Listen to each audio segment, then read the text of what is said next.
More chips, don't let the salad win. That's the message in terms of nature of the food maybe that we consume in Wales. It's Wrexham.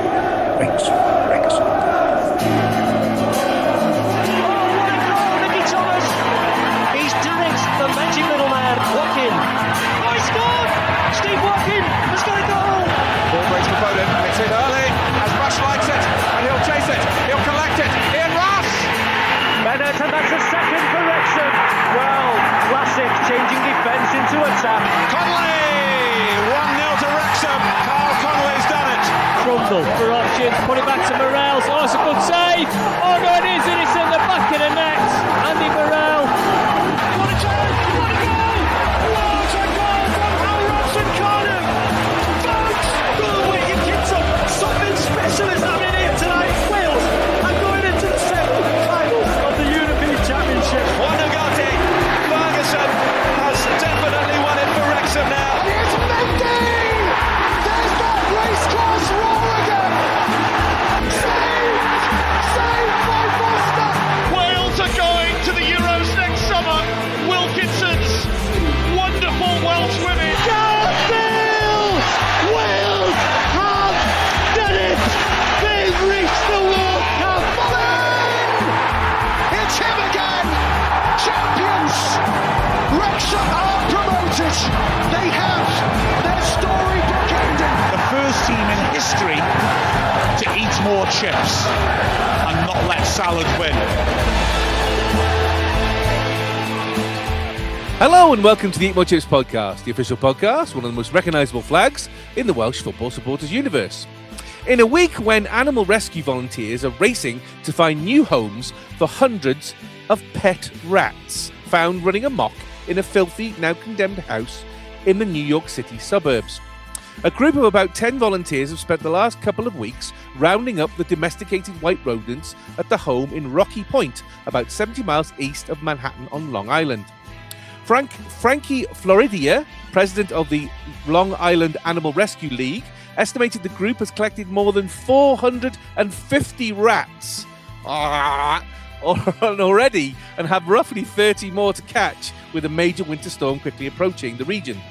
What makes it challenging catching the rats is that they're all in the walls. They're everywhere, Floridia said, as he wrapped up a day trying to wrangle rodents at the home on Thursday. This is a unique situation. We haven't had something like this ever. The homeowner, meanwhile, has been charged with animal cruelty, neglect, and endangering the welfare of a child. Police say a toddler has been living at the house for weeks in unsanitary conditions where the floors were covered in rat feces and urine and rodents were freely roaming around. You won't find any rats here, though. Although someone has been going through the bins and nibbling at the electrical cables. It's Jamie and Daz! Wasn't me. That sounded absolutely disgusting. Well, you got something in common, haven't you? You're a bit of a rat. Have you finished moonlighting now? Have you? I With finished your affair pod? Yes, thank you very much. Yes, that's why we've been delayed. Daz, the text message. Yes. Can we do it 30 minutes later? It's because of his affair pod. That's what it is. Yeah. The lack of information was suspicious. We were live tonight, so I couldn't. I had to go at 7 o'clock. That's Listen, fine. some of us have got talent we can sell, and some of us don't. Just saying, that's all. You know, some of us are stars, some of us are extras. Just saying. All right. I'm in training to be Tony Stark's body double woman. I was going to say with your new glasses. No, very nice. Welcome, of course, Daz. Hello, Daz. How are you? Yeah, good, thank you. All the better for being back on home soil and not in there London. Very nice. Well, we loved your videos anyway, but we've got you live this week, so it's even better. So, obviously, with it being this week, we've got to do this first.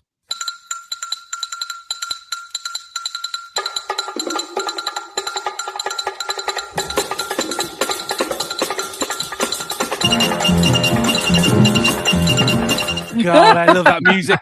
I love that music. I love it. Daz, what was that? I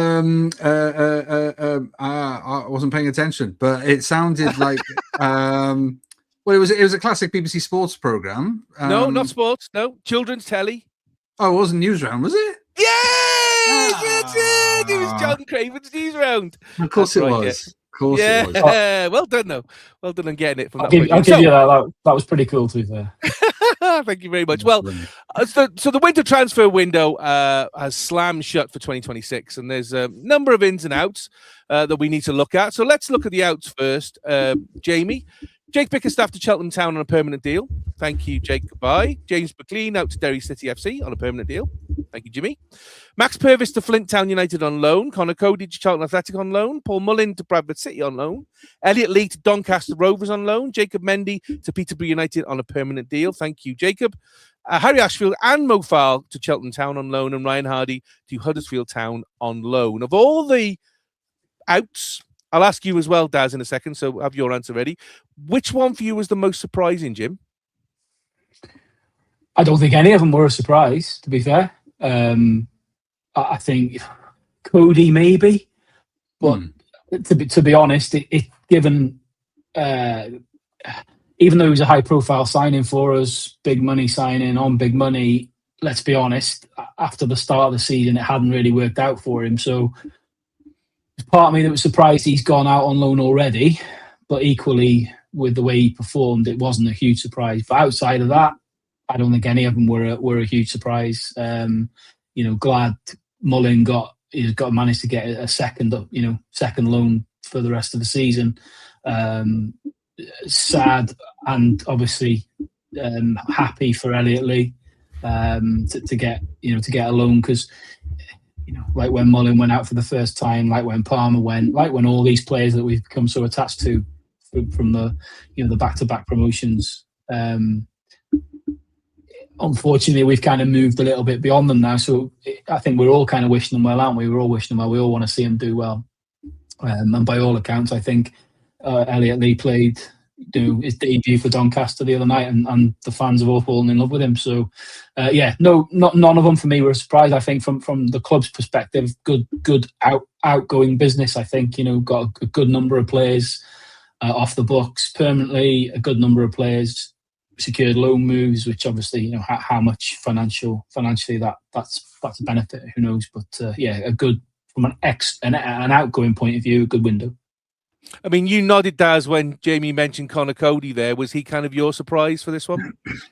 Yeah, I mean, I suppose it's not a surprise in the sense that he hasn't had the game time and he's not had the performances that you would have hoped that a high-profile player would have had. Do you know what I mean? So that doesn't make a surprise. I think it's more of a surprise that that it hasn't worked out, and the clubs recognise that, and that they've done something about it. I suppose I just didn't think I thought they would double down on it and keep him there as solid backup with experience, all of that kind of thing. So that was a bit of a surprise. No, I agree with you, Jamie. I mean, I think the only ones that I suppose are good news, I suppose, in terms of loans is Mo Farl was obviously the big shining light that didn't quite happen, so that makes sense. But Harry Ashfield, one of your own, great. Hopefully that means he gets game time, because I think that's really, really crucial for such a a budding talent that he clearly is, and well respected across the club.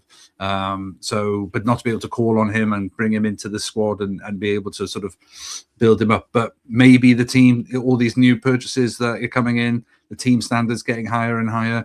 How many of these fringe players are not actually anywhere near the fringe anymore now? They're literally hanging on to coattails, and the club's elevated. It's moved on, and some of these players are not quite it, and it's tough, but that's the thing. You've not had this back-to-back seasons within the same division where you can get to enjoy watching the team thrive. You've had to evolve, and it's frighteningly quick. Certainly is, and we'll talk more about that in a second. So obviously, from an in point of view, first of all, we obviously had Tom O'Connor coming back. So he's come back with they think it seems to be a season-ending injury. It looks like some kind of nasty hamstring injury from Peterborough United. So obviously he's going to come back and he's going to recuperate. But there were three shiny new signings that we had over the week. Zach Viner from Bristol City for an undisclosed fee. Defender Viner, who's 28, has signed a contract until the end of 2028-29. He's a product of the Bristol City Academy. He spent his entire career with the Robins since turning pro in 2015 and has arrived with having racked up more than 250 championship appearances. One very familiar to all of us, Davis Keeler-Dunn has been signed from Barnsley for undisclosed fee. The 28-year-old striker has signed a contract to the end of the 28-29 season. Keeler-Dunn returns to the club, which he made 3 starts and 3 substitute appearances in 2020. Scored 1 memorable goal against Bromley in the 2019-20 season. What a goal that was. Keeler-Dunn's professional career started in Scotland at Ross County in 2017, where he netted 4 goals. Loan spell took him to Falkirk, and then after a short period in North Wales, the striker then spent time at Oldham, Athletic, Burton Albion and Mansfield Town before signing for Barnsley in 2024. Keeler-Dunn scored 19 goals in his first season with the Tykes, securing the club's Player of the Year award last season, and has gone on to score 13 goals in 24 appearances for the team in this campaign. And then Bailey Cadamarteri from Sheffield Wednesday for undisclosed fee. 20-year-old striker has signed a contract to the end of the 28-29 season, progressing through the academy at Sheffield Wednesday to sign professionally in 2022. Cadamarteri has made 30 appearances for the Owls this season, netting 2 goals in the process, including one against Wrexham when they came to us at Stoke Kairas in August. He's been on the international stage. He's made a full debut for Jamaica in September 25 when the Reggae Boys beat Bermuda 4-0, scoring his first international goal in the following game against Trinidad and Tobago.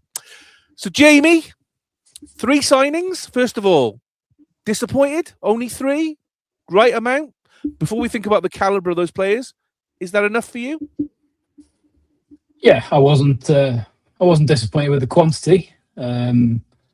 I certainly don't think we needed or would have benefited from another mass influx of new players at this point of the season like we did at the beginning. So yeah, quantity wise, 2 or 3 is kind of what I had in mind. Daz, let's go to from the end first. Bailey Cadamarteri, name's familiar because of course his dad was a very, very successful player. Played at Everton, I remember him. That's right. Yeah, that's right. Again, 20, so he wouldn't go into the squad numbers, which is good. I watched him, funny enough, on Saturday when he played against us for Sheffield Wednesday. Hasn't scored a huge amount of goals. Do you think he's a kind of a potential signing rather than an automatic start? Well, I think with any new signing, certainly mid-season, it's hard to imagine they're straight in. I mean, I think you have to have proper A-list caliber to sort of just drop straight into a starting lineup. But no, I mean, I think he's got youth, and I suppose that's one of the things. I suppose is it feels like a shift in terms of the acquisitions. It's about trying to build some sort of team that you can build around and a sort of a legacy, because as well as the McLeans have done, the Elliott Lees and stuff, you always knew that they had a shelf life. So it feels like the right direction to be going in, and to be able to get them from clubs that are there or thereabouts. So that they, like you said, if you're scoring goals against the likes of Wrexham and teams around that, you know where they are within the level, and I think that's an important part. So to be confident they could fit in, confident that they can play at that division. We're not expecting lower division stepping up, and is it a gamble? So I think there's something quite exciting about that. But yeah, youth on your side then is it feels like there's a plan rather than just adjusting to the current division you're in. It feels like you're building something, which is exciting. Jamie, this one we seem to have been bubbling around for ages. I remember talk of us signing Keeler-Dunn 2 seasons ago. I mean, and we always come up against him, whether it be against Mansfield, whether it be against Barnsley, and he normally scores against us as well. Obviously, he has played for us. I remember that goal at Bromley. It was an absolute belter. I mean, good signing for you, getting Davis Keeler-Dunn in? Yeah, good, very good. Very good addition to the squad. I think I like him. I rate him. I think he's a very good player, very clever player. It's been interesting kind of watching him because he's followed a similar kind of trajectory as we have as a club. Obviously, we had him briefly, and I think, ideally we wanted to keep hold of him, but we didn't have a pot to piss in then. So he had to move on. But yes, he's had a lot of clubs in quite a short space of time, but it's because he's progressed and he's made his mark at each one and he's moved on. Like I say, did all right at Oldham, did all right at Burton. Mansfield kind of did really well, and he's done incredibly well for Barnsley. Granted, it's, there is going to be that question mark over him at this level because he is stepping up to a level he's not played at before. But I've got a really good feeling about Keeler Dunn. Bookmark this, and it'll either come back and slap me in the face, or I can gloat on it. But I've got a sneaky feeling he's going to. I just think I can't fully explain. I just think he's going to come up with the goods for us. I watched him in that Liverpool Cup game a few weeks ago, and No, granted, you'll upset Daz.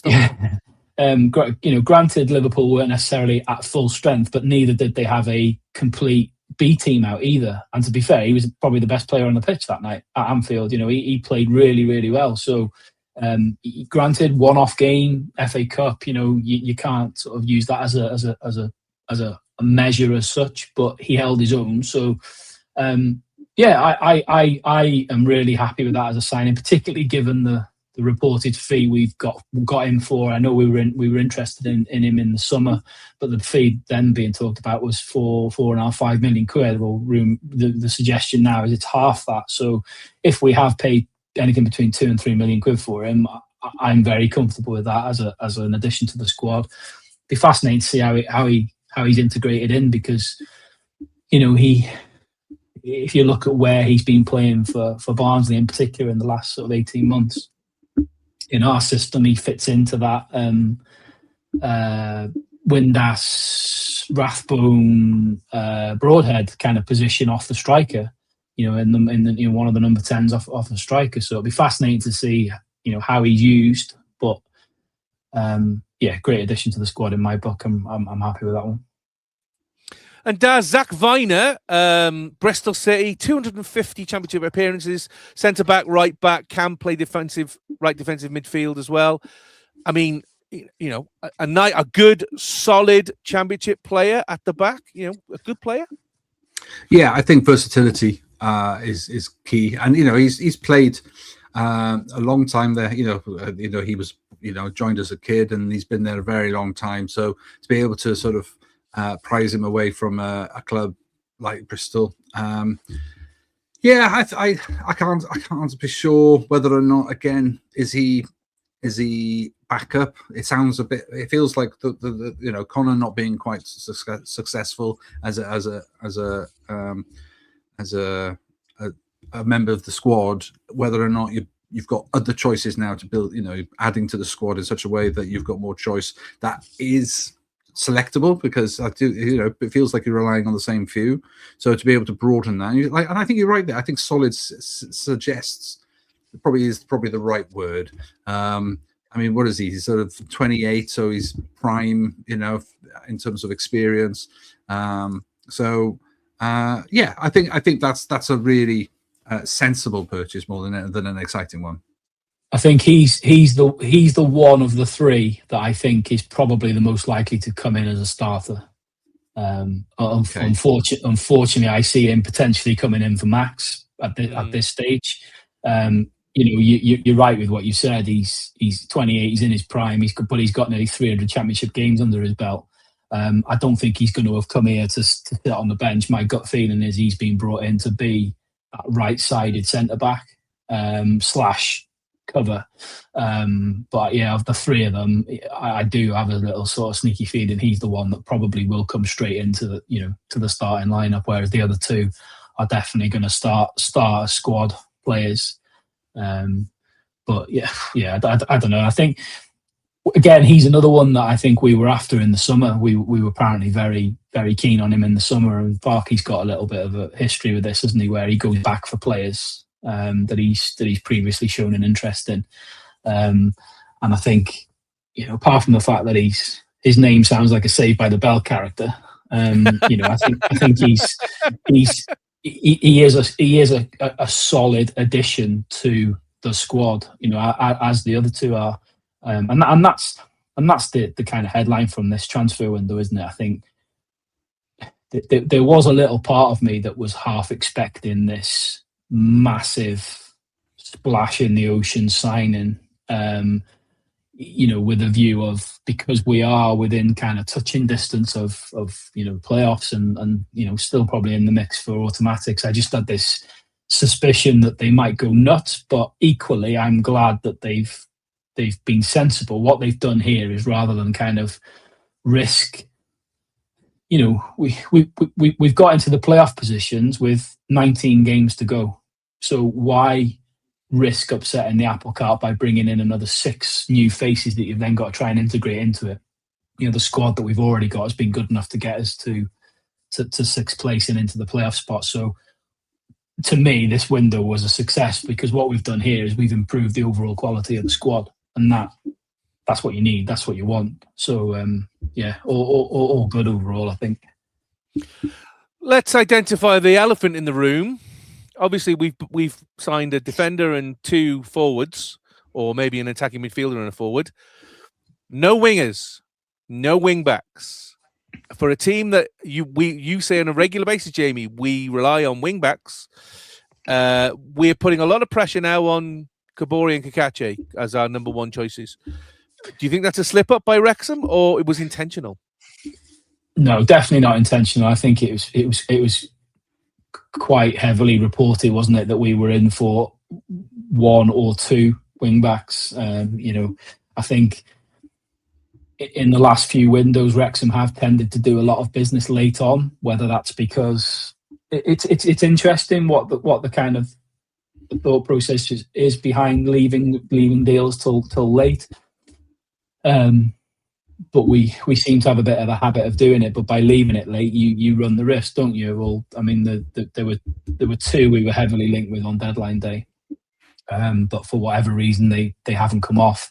I find it hard to believe that at least 1 wing back wasn't high on the priority list. And like you say, or like I say, you have to ask yourself the question: why have you not done something a little bit sooner in the window to ensure you don't end up in a situation like this where you miss out? That is a little concern. You could argue and say, from a striking perspective as well, I think we kind of all anticipated we were going to bring in a striker. We have brought in a striker in Carmarthen, but he's not exactly a prolific striker, is he? So we've left ourselves now for the remainder of the season with Kiefer Moore and Sam Smith primarily as our striking options. Same with wing back. We're heavily relying now on Kabore and Kakache staying fit, because our backups for the wing back positions are, I think there's a step. I think there's a step in quality once you go past Kakache and Kabore. There's a step down. I think with the greatest respect, I think there's a bit of a gap between to Longman. I think Barnett I don't think he's cut out for this level, and I think if we had have brought a wing back in, I think he possibly would have gone out on loan somewhere, and then obviously Thomason filling in. But look, it is what it is. This is what we've got now for the remainder of the season. I guess let's have a conversation in May, and we'll if we fall short in May because we've ended up with injuries in the wing back position and we've struggled, then we can look back at this and say, yeah, it's maybe cost us. We might look back and it might not make a difference. So yeah, but without a doubt, I'm convinced at least one was quite high up on the agenda, but for whatever reason they've just not been able to get a deal done for a player that they want. Well, this now is the total amount of Wrexham players that are currently on the books, and in a perfect sense of timing, Wrexham have literally just released their squad list for the rest of the season, and Parky's named 23 players to basically give two spaces open. Looking at it from my point of view, so everybody is in light blue are under 21s, so we don't have to worry about those. Obviously, we've got all these players out on loan, which are on the right-hand side. O'Connor is injured, so we're not going to see him. Looking at the list, Jamie, I'm not sure. No Callum Burton. He's only going with 2 keepers. He's only going with Okonkwo and Ward and Egan. That's quite a gutter, isn't it, if you're Callum Burton? Surely. Yeah. You from the outside, you feel for him.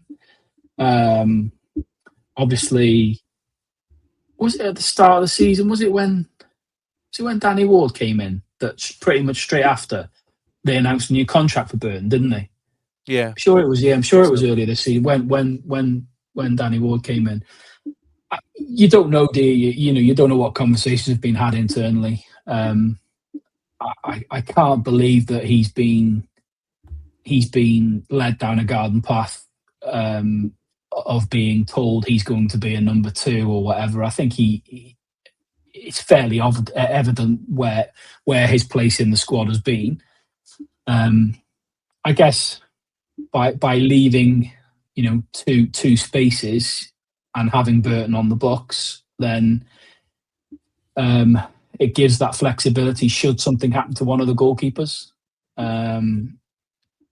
But yeah, I agree with you. You've got to feel for him because, you know, in the limited games he has played for us, he's looked decent, to be fair. But I suppose that's, you know, what are his aspirations? Like, you look at Scott Carson at Man City. I mean, he left in the summer, didn't he? But you know, the guy's earned himself. So, you know, I think he played like 4 times in 3 years or something. Sat on the bench, earned himself 40 grand a week, and come away with a load of winners' medals. So I don't know if you're content with that, you know, with that position in a squad, and you're happy to you know, train every day but not necessarily play on a Saturday, then it's a way to earn a living, I guess, isn't it? But I agree with you. It's you do feel it's from the outside looking in. It's a tough one on him.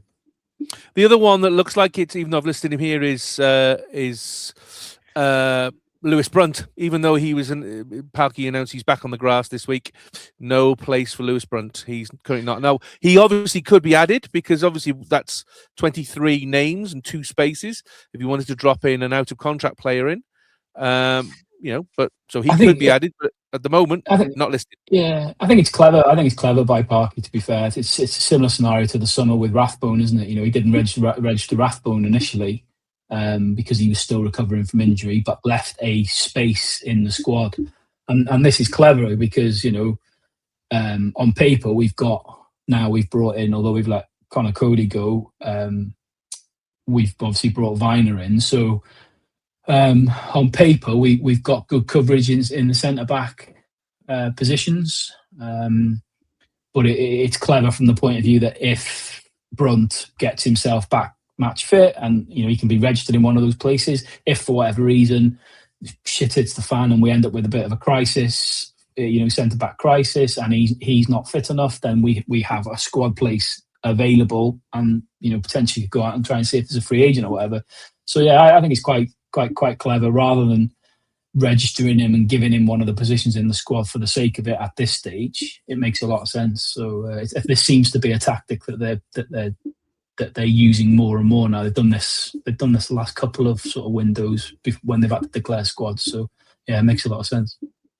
Does Jamie just mentioned crisis? Then I looked also at contracts. There are only 5 players here whose contracts are up this summer. Egan, who's an under-21, Issa Kabore, who's on loan, so he could go back to Manchester City, Aaron James, who's an under-21, Jay Rodriguez, and Andy Cannon, who's currently out on loan. Is there going to be a problem? So let's say, for example, let's go absolutely mad for 1 second, Wrexham get promoted to the Premier League. Are Wrexham going to have big trouble because they're going to have suddenly a lot of players on a lot of contracts, and a lot of these players are going to struggle in the Premier League? I think Wrexham are going to struggle in the Premier League in many ways if they get promoted. I genuinely think it's not healthy for the club to do it this soon. I think it is just so much at stake in terms of, like you say, the level of the players, the turnaround. You'd have to pay off a lot of players or hope for that they get a lot of interest from elsewhere. But how many players can you entice to Wrexham to maybe play 1 season, and then would you go down? Who knows? I think that just opens all sorts of problems for you in terms of the progression. It's been exciting. It's been amazing. It's just like, it's what a journey. But I just don't think it's healthy for long-term survival as a business, let alone as a team in a league. I think that if you invest too much too far, you really do need to ask the owners whether or not they're prepared to spend next level money. and that's across the board. I mean, you've started with the ground, and you've started with all these other elements in terms of academy and things like that. I think that's just brilliant. That's the foundation, literally foundation stuff going into the ground, and then you've got foundational, players and systems, and you've got your fan base, and everything about it is right. I just think there's way more. But to answer your question, I don't think. The idea of moving players on, but the thing is, you want to be able to secure these players because you've got some good players that could be tempted elsewhere. So I don't think it's all bad that you've got players all in good contracts. As long as they're all performing, the ones that haven't, it looks like you've had a big clear out. So it feels quite balanced, and I think that it's a responsible place to be. I mean, if you did make it. I mean, we've seen clubs go up into the Prem, and they've tried to buy big and survive, and it doesn't work very often. And we've also seen teams like Luton or whatever just consolidate, try their best, be the best version of themselves, not really invest, and put a good show in, but they then still went back down. Now, Luton's a different club with a different management and a different all sorts of structure. But you know what I mean? In terms of, you don't have to have the investment and the best squad possible just because you're in the Prem. I think sometimes you just have to go, we did well, but we don't belong here. I don't think you belong there yet. Aspirationally, of course, why not one day? But feels so soon. Feels too soon for me. So, Jamie, let's take Burton and Brunt out of that list that you've got there. 23 named players plus your under 21s. Confident that we can still hold our own? I mean, at the moment we're 6th. We're in that last playoff place, but it is incredibly tight in that centre. Even though, and not that they were anywhere near anyway. Leicester obviously announced today that they've been docked 6 points for infractions on PSR and everything, which puts them just above the relegation zone. But it's so tight between kind of 5th and 12th, 13th, 14th, 15th. Would you say with what we've got there, we've got a good fight available there? I think the best way I can answer it, right, is what I said a minute ago. In that we've got ourselves, into the winter transfer window, and now with 19 games of the season to go, we've got ourselves in 6th position in a playoff space with the squad we've got. The squad we had, we've added a couple more to it, but I think we have got considering this is our first year in the Championship, we've not completed our first season in the Championship yet. I think what Parky's done now over the last 2 windows is put together a very, very good quality Championship squad. And I think if you compare, and I was looking at this earlier on, if you go back to the first game of the season against Southampton, we held our own in that game for a long period, and we were probably unfortunate to come away losing the game. But I think one of the things that game highlighted was that our squad wasn't good enough. Granted, we brought more players in before the end of the summer transfer window, but if you look at our bench from that first game of the season, it was obviously Arthur because Danny was started, but you had Owen O'Connell, who's now gone to Barnsley. You had Elliot Lee, who's now gone to Doncaster. You had George Evans, who's now gone to Burton. You had Harry Ashfield, who's now gone out on loan. And you had, Sam Smith, Ryan Hardy, Ryan Longman, and McLean. So if you look at the strength and depth we had in our squad in the first game of the season, and then you look at what we're going to have come Saturday when we're playing Millwall, in half a season, he's already given himself much better tools to use. So I'm very happy with our squad. I think we've got a very good Championship squad. I think we are a little bit light in a couple of areas. Is this good enough? Who knows? Like I say, let's come back in May and we'll have that conversation there. If it is or it isn't, it's neither here nor there. I think, like I say, in a very short space of time, he's put together a very, very good Championship squad. And I think with 19 games to go in the season, we've seen every team now in this league. it's as much as Daz is right about the Premier League and everything else. It's there for someone. It's there for someone. This season the Championship is wide open, so it's there for someone. So Jamie's saying we're going to get promoted to the Premiership. Just as we clip that up now. That's what's gonna happen.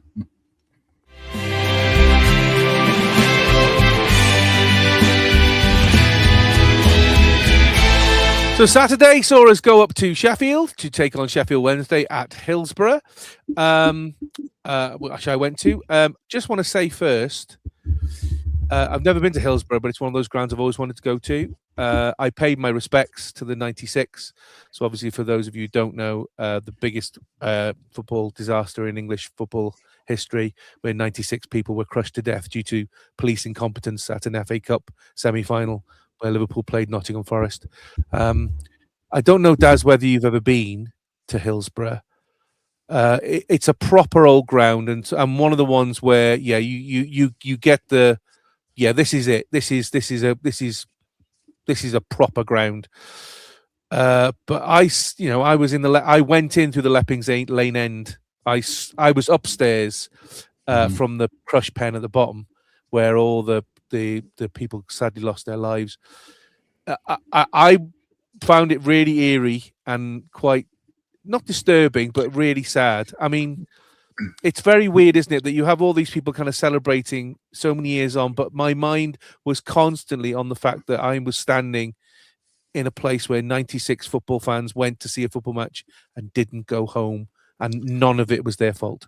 Yeah, I think you're not alone there. I think I've got a lot of friends who obviously go to a lot of the games and have been since, and it is you should never be thinking that you're going to a football match and not coming home. So so the significance of it's huge, but it is one of those buildings. It is one of those grounds where it's a big ground considering its age. It was a behemoth of a ground, but in the old style of everything, very simple bricks and everything, painted brick. It doesn't feel.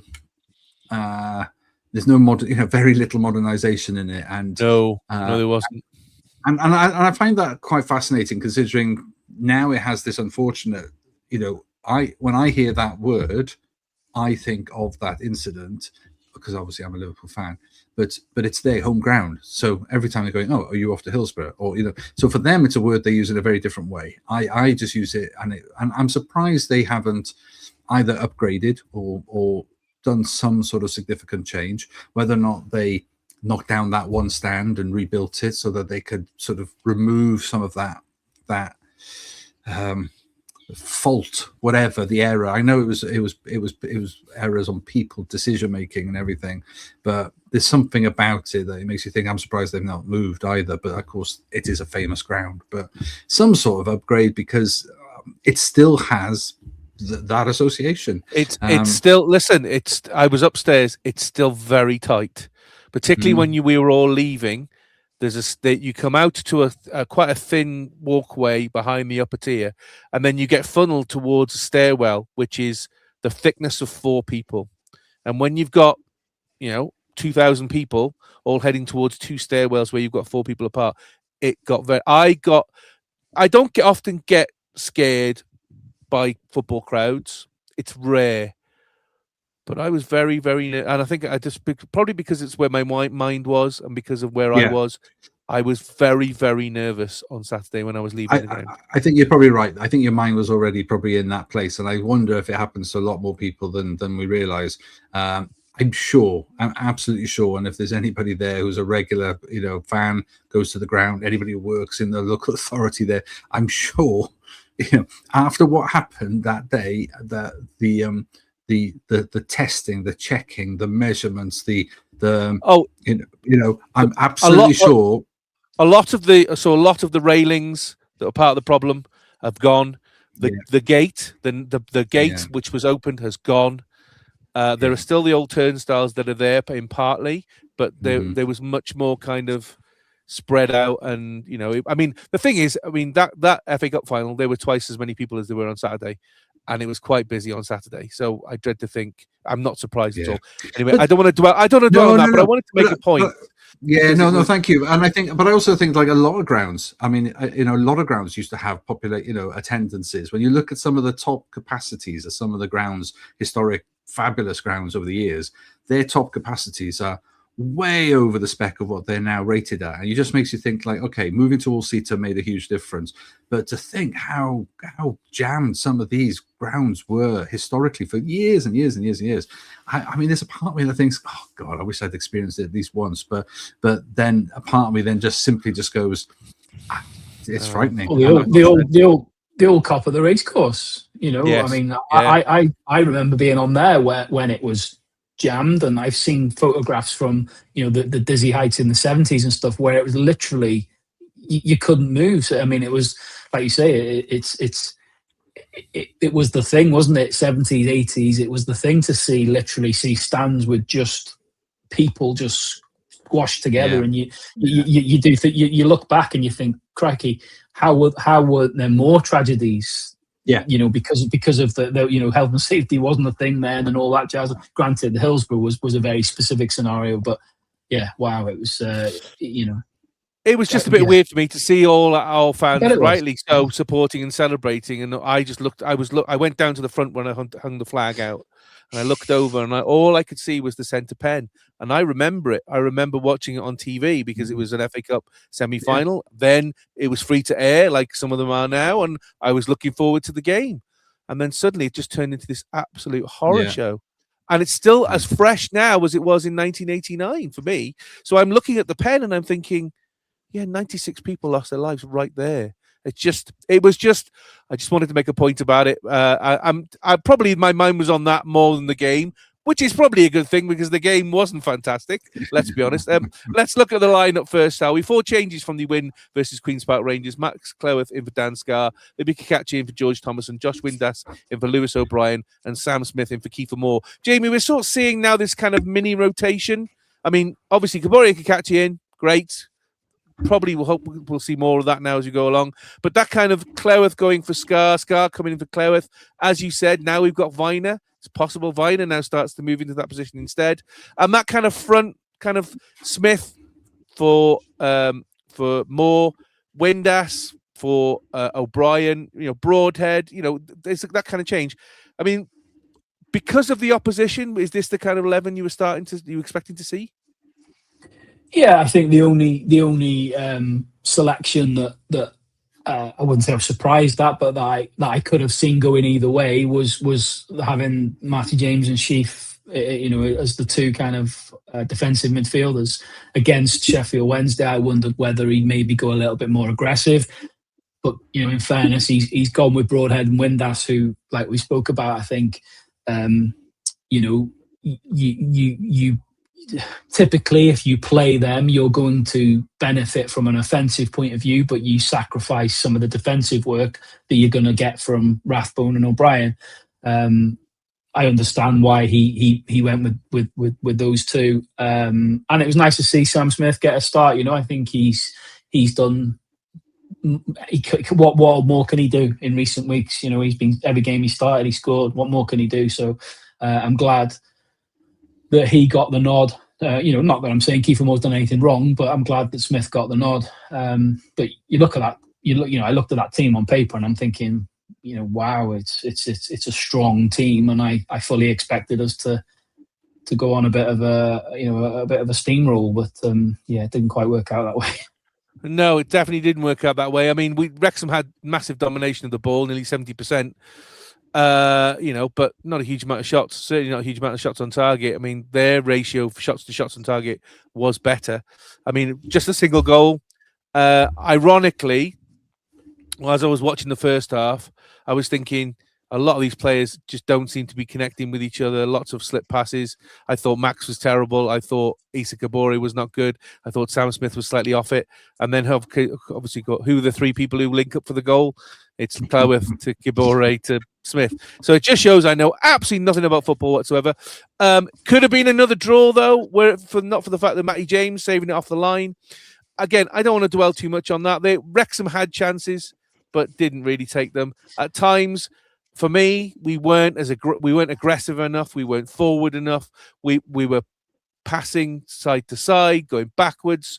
We weren't running at the wingers. We weren't running at the defenders. It just seemed a little bit passive at times. Jamie, what were your general thoughts about this game? I think the headline and the most important thing is that we've come away with the 3 points, because I think anything other than 3 points against this opposition, with the greatest respect, would have, and I think we said it last week, would have been unbelievable.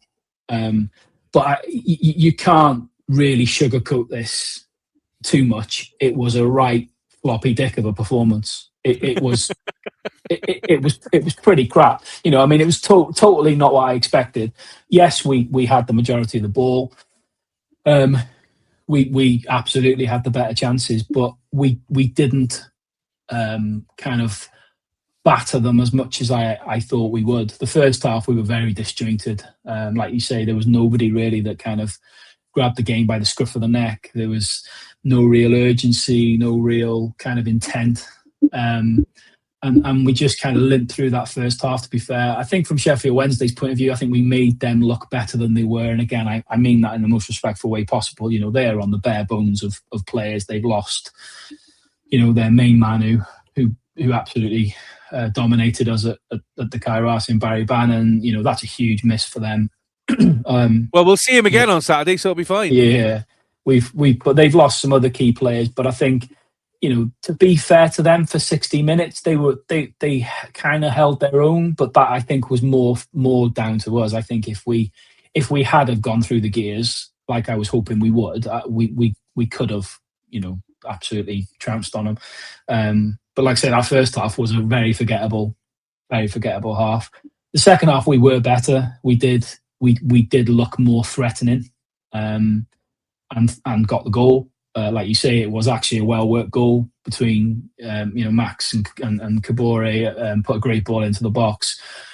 Windass misses the ball, and then Sam Smith's where you want him to be to pop it in. Not a flash goal, but he, again, going back to what I said before, he can't do any more than he's doing at the minute. He's starting games and he's scoring goals, and I think any sort of question marks whether he could do it at this level, he's proven that he absolutely can.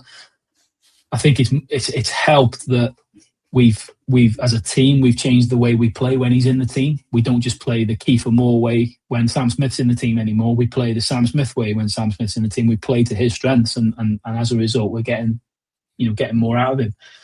And we did, we did have some good chances after that as well. But you are right with what you just said, and I think it got. I didn't see or hear too many people talking about it after the game, but you have to say we were quite fortunate. You had that. Ironically, Carmarthen had that shot which forced a good save from Arthur, and then the subsequent corner then was cleared off the line brilliantly by Matty James. And you look at that little sequence and you think to yourself, if the first shot or the one from the corner, if one of those would have gone in and it had gone to 1-1, you would never not back this Wrexham team. Particularly look at what happened with QPR a couple of weeks ago, and you'd wonder whether that would have kicked us into gear and we would have then gone on and tried to find a winner. But there's no guarantees in that. So there was an element of kind of fortune to the win. But like I say, a very forgettable game. But the most important thing by a mile is that, we've gone away and we've come away with the 3 points. And at this stage of the season and against that opposition, that's all that matters really. But I think Parky will.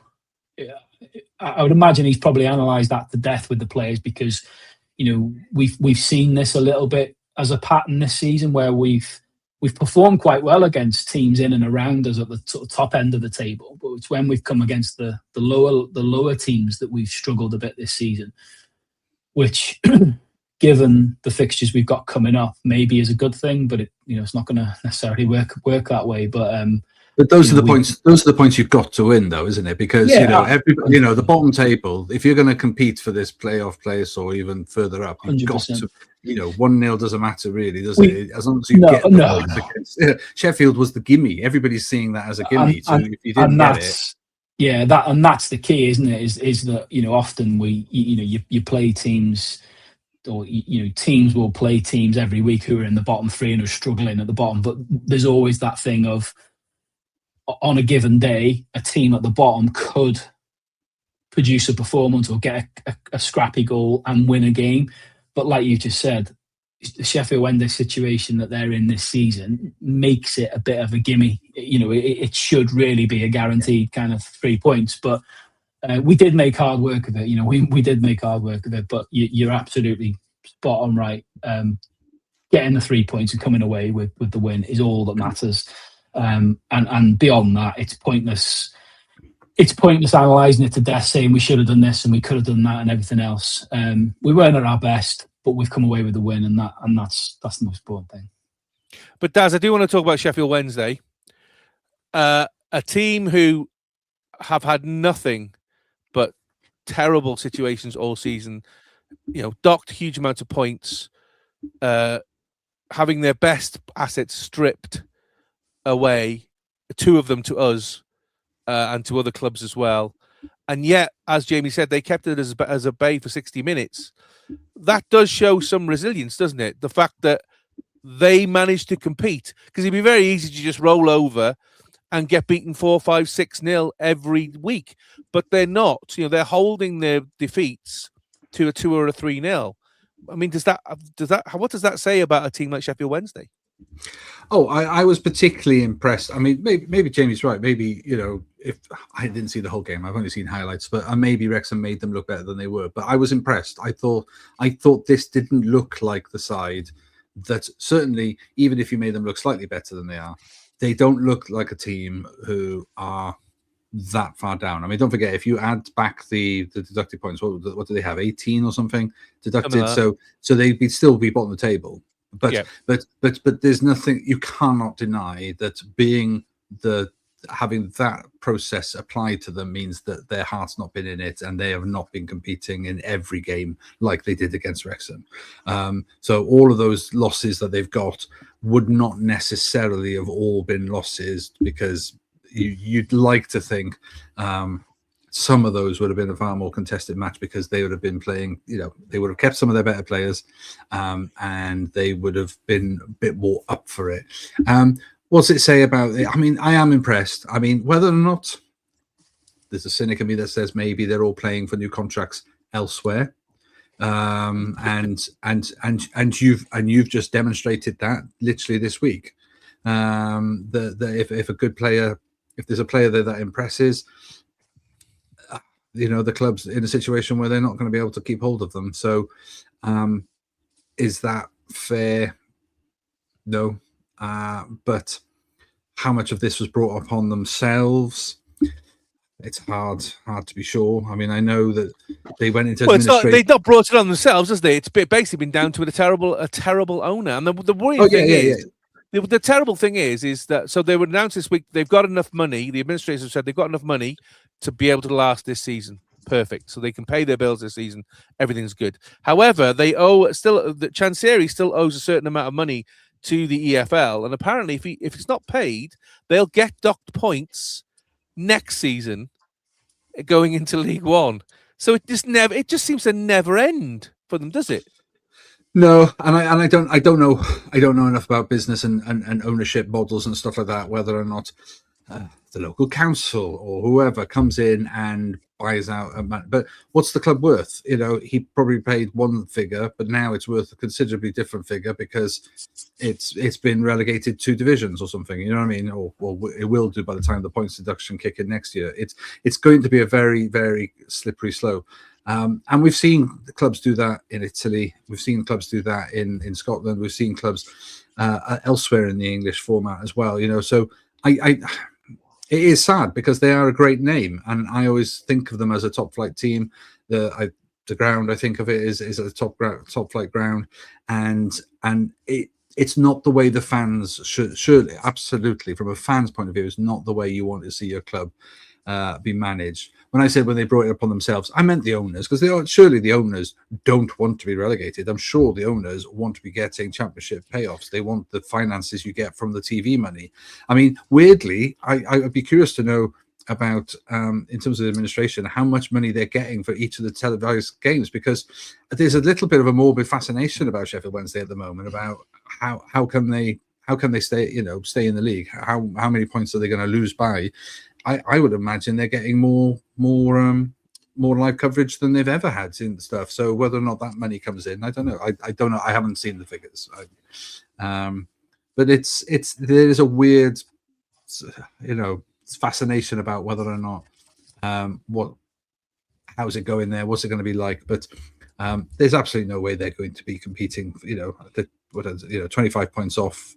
It's just physically impossible now. Obviously, we know that. But even if they'd had a fighting chance, it feels the team were below par anyway.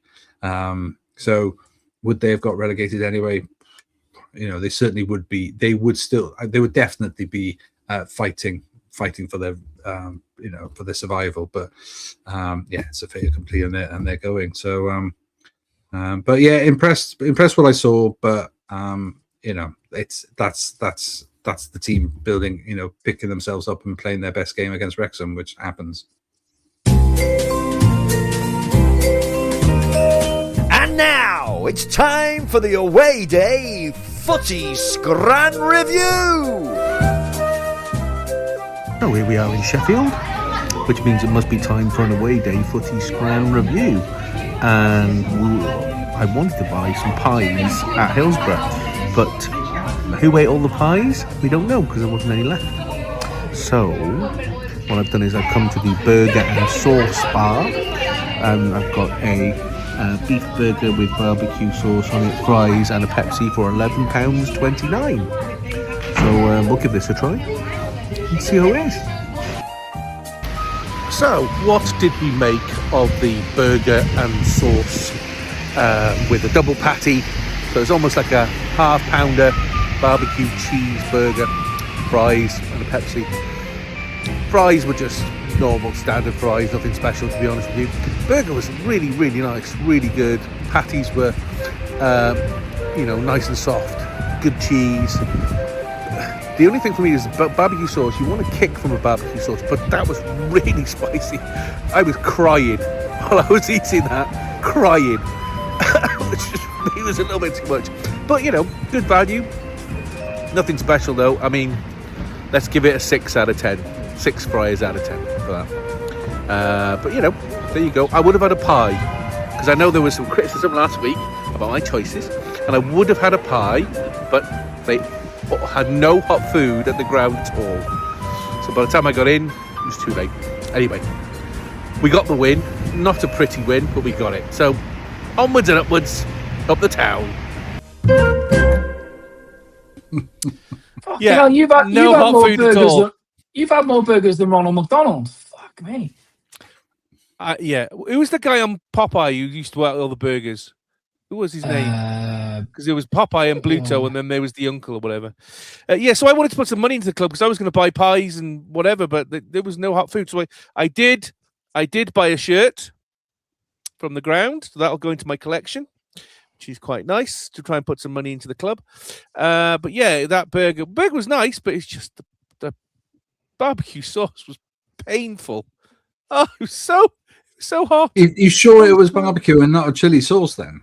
I was going to say, yeah, surely. I asked for barbecue. I looked at it and it was brown.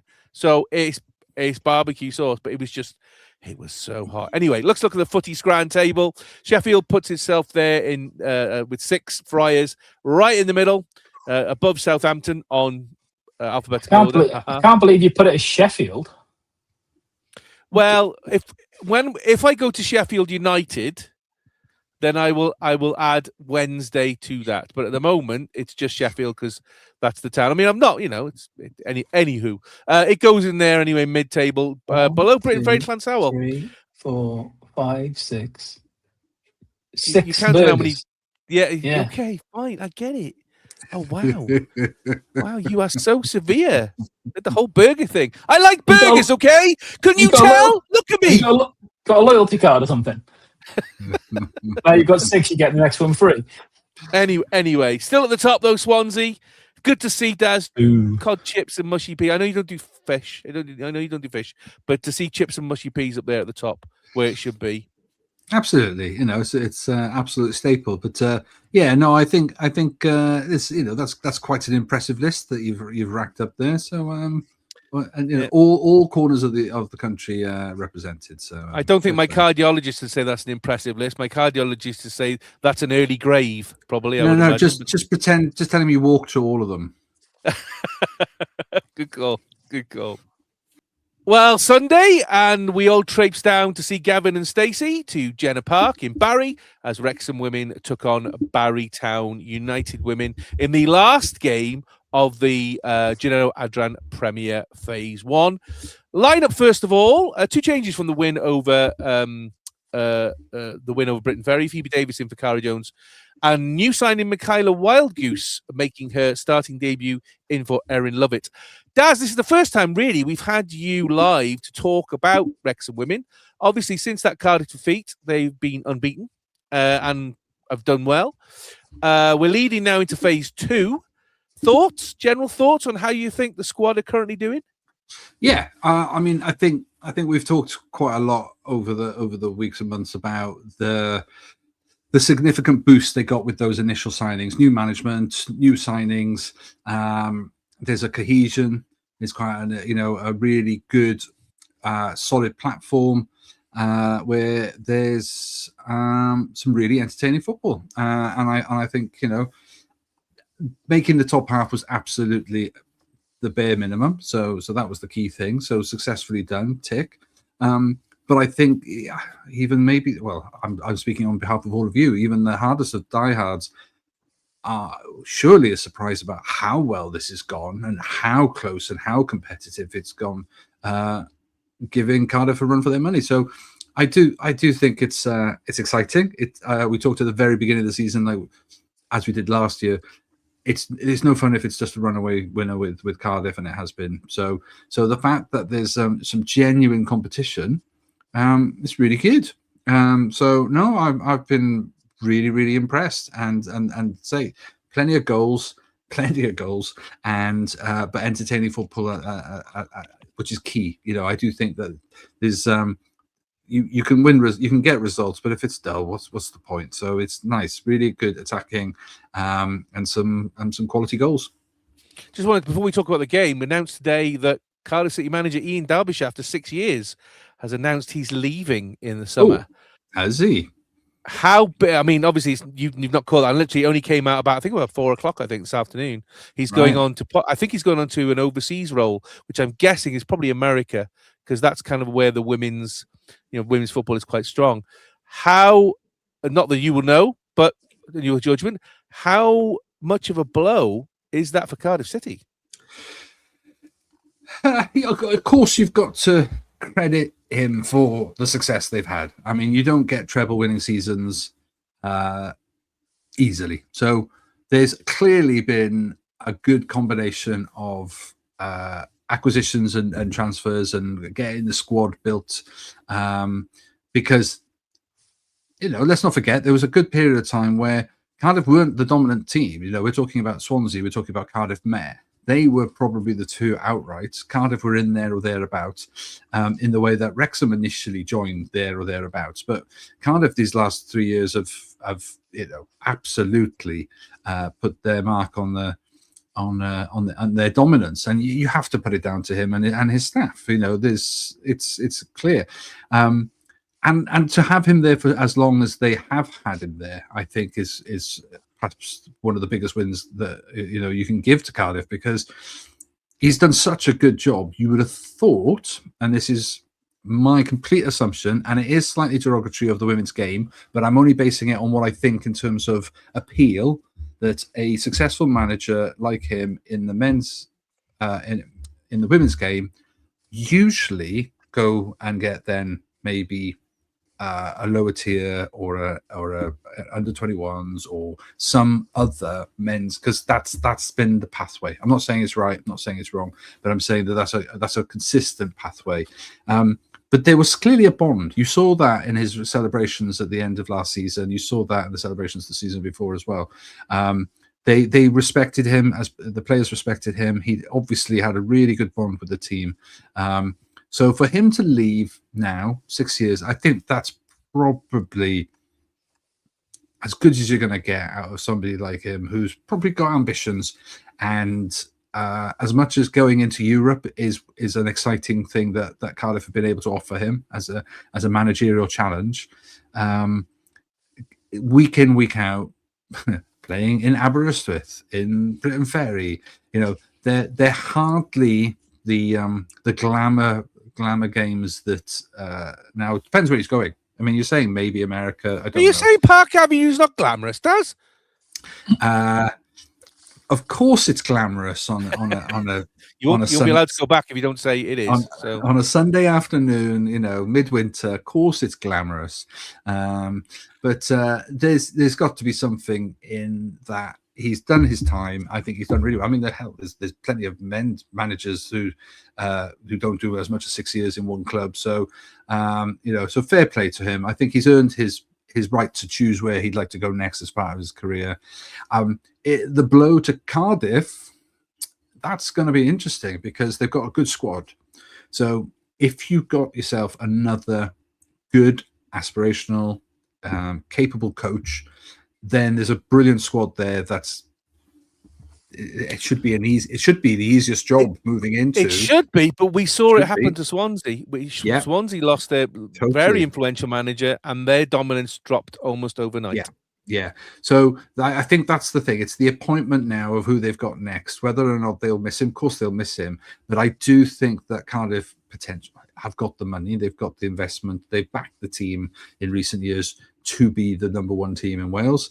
Because that was the change. And I've talked about this many times. The clubs who have now invested are, even Swansea are probably struggling in that list now, but Cardiff have invested, Wrexham invested, TNS invested, and you saw them step up. Not all of the other clubs have got those finances. Not all of those clubs are making that decision to do that. So it'll be interesting to see whether or not they appoint from within, because they have got a good back team, backroom team. Whether or not they want to reach out for their glamour signing of a manager in the way that Wrexham have managed to pull in a name from the English game and be able to and I've said before, it would be great if it was another female appointment. I think we're now getting to the stage where there are enough good female coaches out there. So why can't they prove themselves at this top level within Wales? Why is it still a male dominated appointment? So I feel that this is an opportunity. But it can only be done if they go to England. We don't have it within Wales. I don't think it's there still.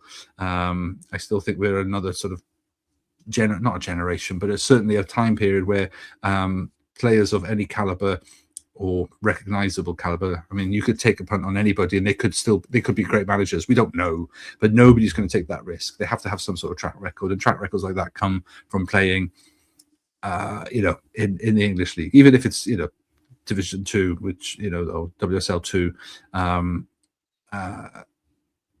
that's still a significant step up from League of Wales. So I mean, good luck to him. He's earned his move. But I'm kind of I always like to see that it's a respectful. I've made my mind now. This is me now signing off. But I'm not gonna it kind of puts, will he or will he not stay? Questions are gone. He's going, so that's great in terms of clarity. And it means they can appoint somebody with all good faith, and it doesn't look like you're going behind the back of the manager. If you're trying to find a replacement and the person's still in post, that's just shit. And so the idea that they can have genuine permission and freedom to go and find the right person and have open conversations, it's the right way to do it. What that means to Wrexham in terms of their fights now, are Cardiff going to lift their game? Are they going to try and see him off with another trophy or two? I hope not. It's my biggest fear that it will gel them to really push even harder. I think you've got the measure of them. Could go either way, though, couldn't it? Yeah, totally. They might be put out by it. They'd be disappointed to see him go because they obviously have a bond with him. But I think there is a bit of a solidarity in that team. When you see them win and you see them celebrate, they're a bit rough, that group, and I like it about them. There's something. There's a common goal and bond between them, and they play for each other. So I imagine that it will. Well, watch this space to see what happens. Well, Wrexham turned up at Barry and pretty much didn't get out of first gear, managed to win 6-1. Jamie, Katie Barker finally breaks her open play goal drought, scores her first hat-trick of the season, completes the set she now scored against every single team in the Gennaro Adrian Premier. She's golden boot, I think, by 3 goals at the moment.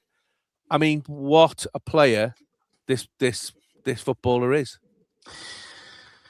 Yeah, I think the hat trick on Sunday is great timing for the team going in, just going into the second phase, because, like you've just said there, I think she was so good for the first 2/3 of the season, and then tailed off a little bit towards the last few weeks.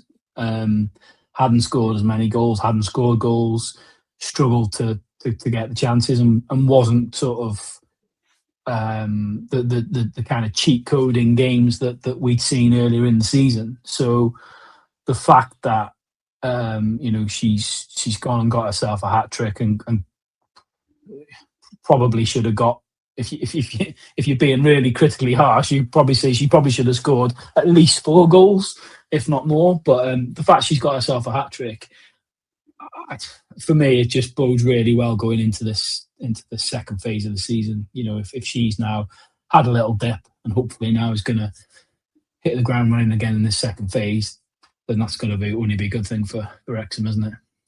And you can see that Katie had she'd gone back to taking on players, sending them one way, sending them the other, back again, close quarter control, and then hitting the ball exactly in the right place and beating the keeper. I mean, all 3 of those goals were great goals. Yeah, I mean, from what I saw of the game, I only saw bits of it and then caught the highlights. But from what I saw of it, it was very much what we were saying last week that we were hoping to see, which was a very professional performance. Like you say, didn't necessarily have to go through the gears, and it turned into be quite an easy win. I think Barry were quite difficult to break down for parts of that first half. But overall, it's that same thing that we've said all through the season, isn't it? Our overall, our quality is going to shine through more than it's not. Katie Barker will get all the plaudits because she got the 3. Rosie will get a lot of spotlight because she got 2 goals. For me, Faye Knox was the standout. These last few weeks, to me, it just seems to have got better and better and better. And is when you think she's keeping, she's probably keeping Maz Mahmood out of the team. That kind of shows you how well she's been playing. But great team performance and topped off with some brilliant individual performances. Daz, what we're going to say next. Don't do it. Yeah, we're going to go there. We're going to go there. So Barry Town managed to score a goal. Mix up between Jodie Bartle and Liz Craven in goal, which meant that Jasmine Turner managed to grab the ball as it seemed to leave Liz's hands, pop the ball in the net. Goalkeeping error, mistake. No, sorry. Well, I'm glad we're talking about this. I thought you were going to talk about the Knox goal, but that's next. Oh God, give me a chance, mate. No, I'm not. No, I'm not. No, I'm not doing that one. No, I think this one was just an accident coming together. I don't think it's a keeping error. I mean, it's eyes on the ball. They're just momentum, and I just think it was just one of those unfortunate things. The fact that you have to credit the Barry striker for following it through, and then was still there on their shoulder. So when it did pop, was able to knock it into an open goal. So yeah, course, of course, you can analyze it for errors and stuff like that. Could somebody have taken a sidesteps? Could somebody have? But I think there was just commitment. There was eyes on the ball, and it was just coming together. So, no, I think we can overlook that one, because it's easy to say that when there's 4 more goals come after it. But no, I mean, it was at a time though that you kind of thought, well, Barry thought they were back in it. I mean, 2-0 up, and then they go 2-1. Is, you know, that's the response you want. But it kind of also then just woke the hornet's nest then a little bit, didn't it? You know, so and there were some good goals. I mean, I just loved the way that they were, you know, overlapping, finding the channels. You know, Suckley on the outside, Knox on the other side. I mean, it was just some really good, aggressive forward play, really, and then some great crosses. And I mean, Rosie's second finish. Oof. Oh yeah, again, great. The cross from Ava is superb, but she absolutely put her laces through that volley, and that's somebody in confidence. That's showing confidence. I mean, as much as we're praising Barker for, you know, breaking the drought, and then to do it, like, you know, several times over then to get the hat trick. But I just thought the resurgence in Rosie Hughes in the last few weeks has been, you know, really refreshing, and has just given the team another layer, another level of and options. You know, you're not reliant, you're not dependent on, because when Barker wasn't scoring, there was a bit of a moment where, you know, where are the goals coming from? But actually, in the last few weeks, share them about a bit, and actually, you've got plenty of choices, and Rosie probably deserved a hat trick herself as well for the performance. But I agree with Jamie. Knox looks, you know, great talent. You know, there's plenty of youth in the team, but you've also got your Rosies who are bringing that professionalism, that experience, and that's brilliant. It's very exciting to watch. Jamie and Michaela Wildgoose made her starting debut in the back three.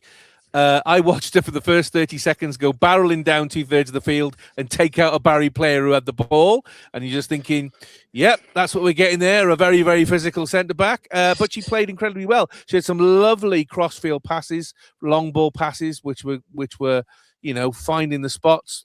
Great, solid defender. I mean, thoughts on our new centre-back? I think she goes to the Josh Windass school of smiling, though, because she does not smile. Hey, look, credit where it's due. One thing I did forget to say when we were talking about Sheffield Wednesday, when we scored, fair play to Josh Windass. He celebrated in front of the Wrexham fans. You know, it was fists in the air, and you know, I don't know whether he cracked a smile. I didn't see his face, but he was celebrating. So I forgot to mention that. So credit where it's due. From what I saw, you know. I hope this doesn't sound disrespectful when I say this, but hopefully you'll know what I mean. I mean it absolutely as a compliment. But it's so going to, isn't it? Come on. Yeah, it's definitely going to. It's going to go the wrong way. This, Jim. Just be warned. No, she's a unit. Isn't she? She's a unit. You know, she is a Jamie. solid, No. I mean it as a compliment. From us as a central defender, you know, she is an imposing figure, isn't she? You know, whether you're attacking against her and she's defending, or whether she's in the box attacking. So what you're saying is she doesn't smile and she's built like a brick shithouse? No, I'm saying in the nicest possible way, she's a unit. It's a compliment as a central defender. I'm saying, you know, hang on, I'm just going to get me shovel here. No, look, from the bits I saw. Very good. I think imposing. I think is a good word to use. Yeah, I think will definitely be an asset for the second half of the season. Like you say, I think very imposing, going to be very physically difficult to beat from a defensive point of view. In the end of the day, the position she plays is the last line of defence. You know, so. As a debut goes, I think solid. She obviously had one big chance in that second half, didn't she? Which went over, and you could see how disappointed she was. You know, she thumped the floor and you know, was really, really angry about the fact that she hadn't hit the target. And she's only 20 as well. She's only 20 years old. Yeah, you know what I mean. Yeah. So definitely one for the future, which is great for sure. I mean, you know, we obviously she's on contract till the end of the season, and she, I think, from what we could see there, from that being a first start, I think she's going to be a real valuable addition to the squad for the second half of this season. But yeah, I mean it in the nicest possible way. When I say unit, I mean it in the nicest possible way. I'm going to give her your address, and then you can deal with her directly from that point of view. Daz, let's look at the Gennaro Adran table. The Swansea Britain Ferry game was called off because of Britain Ferry's terrible waterlogged pitch. They play on the 11th of February, so just before Gennaro Adran Phase 2 starts. But you've got Cardiff City at the top 35, Wrexham 1 point behind 34. Swansea, 27 at the moment, potentially could be 30, so it could be 4 points behind Wrexham. And then TNS on 23, 11 points behind. And then on the bottom four, Britain Ferry, I mean, currently 16th, could be 19th, but if Swansea win, they'll stay at 16th. Aberystwyth Town 13, Barry Town 13, Pontypridd. Yeah, I hope you enjoy the Adran South, because that's where you're going. Is this kind of what you expected, Daz, from before, when the season began? I thought Britain Ferry Llansamel, I thought might have given the TNS a little bit more of a run for a 4th, 5th battle. But pretty much everything else, I think, is there or thereabouts. I did not expect Pontypridd to be completely zero for 60 goal difference. Negative 60 is just fair play. Those games between 5th and 8th in the second half of the season are going to be about as pointless as the second half of Man City Newcastle yesterday in the Carabao Cup. Absolutely pointless. But there's a plate to play for, so don't worry. Absolutely, yeah. Don't forget the plate, or the hubcap, as it looks more like. Question for both of you: we've seen in the last couple of seasons, Cardiff by this point have already got a large buffer of points. So it doesn't really matter what 2nd, 3rd and 4th do. They're not going to catch them. Wrexham are a point behind. Swansea, potentially 5 points behind. What is this going to do for the last 6 games of the league season, do you think? Well, I think you're right. I think Swansea should get those extra 3 points. So let's just base it on the fact that, okay, it might not happen, but let's assume they are on 30. So you got 35, 34, 30. That's probably been the closest it's been for a long, long time. So spare the thoughts for the plucky new Saints, who are going to be, trying their best. It's a bit like Aber the other season, where they scraped in and then they just didn't. They were just fodder. They were literally, cannon fodder for the. Yeah, but they could be kingmakers, Daz, couldn't they? Like Aber could have been kingmakers last season. Well, they could be kingmakers. Yeah, and I think actually the New Saints are a team who are decent enough because they've had results. I mean, they've beaten Cardiff in first game. Yeah. Thank you. I thought my memory wasn't going there. So on their day, they can be good enough to beat any of these teams. I think since that first game, though, I do think that Cardiff have improved, Wrexham have improved. They have built squads. They have got to know each other better, and they are purring a little bit now more consistently. And you only have to look at the 4-0s, 5-0, 6-0 results. So certainly the goal differences. But the New Saints are decent, and so they are going to be. I think Swansea is the one that surprised me. They're still just off the pace, but the fact that they're only 5 points.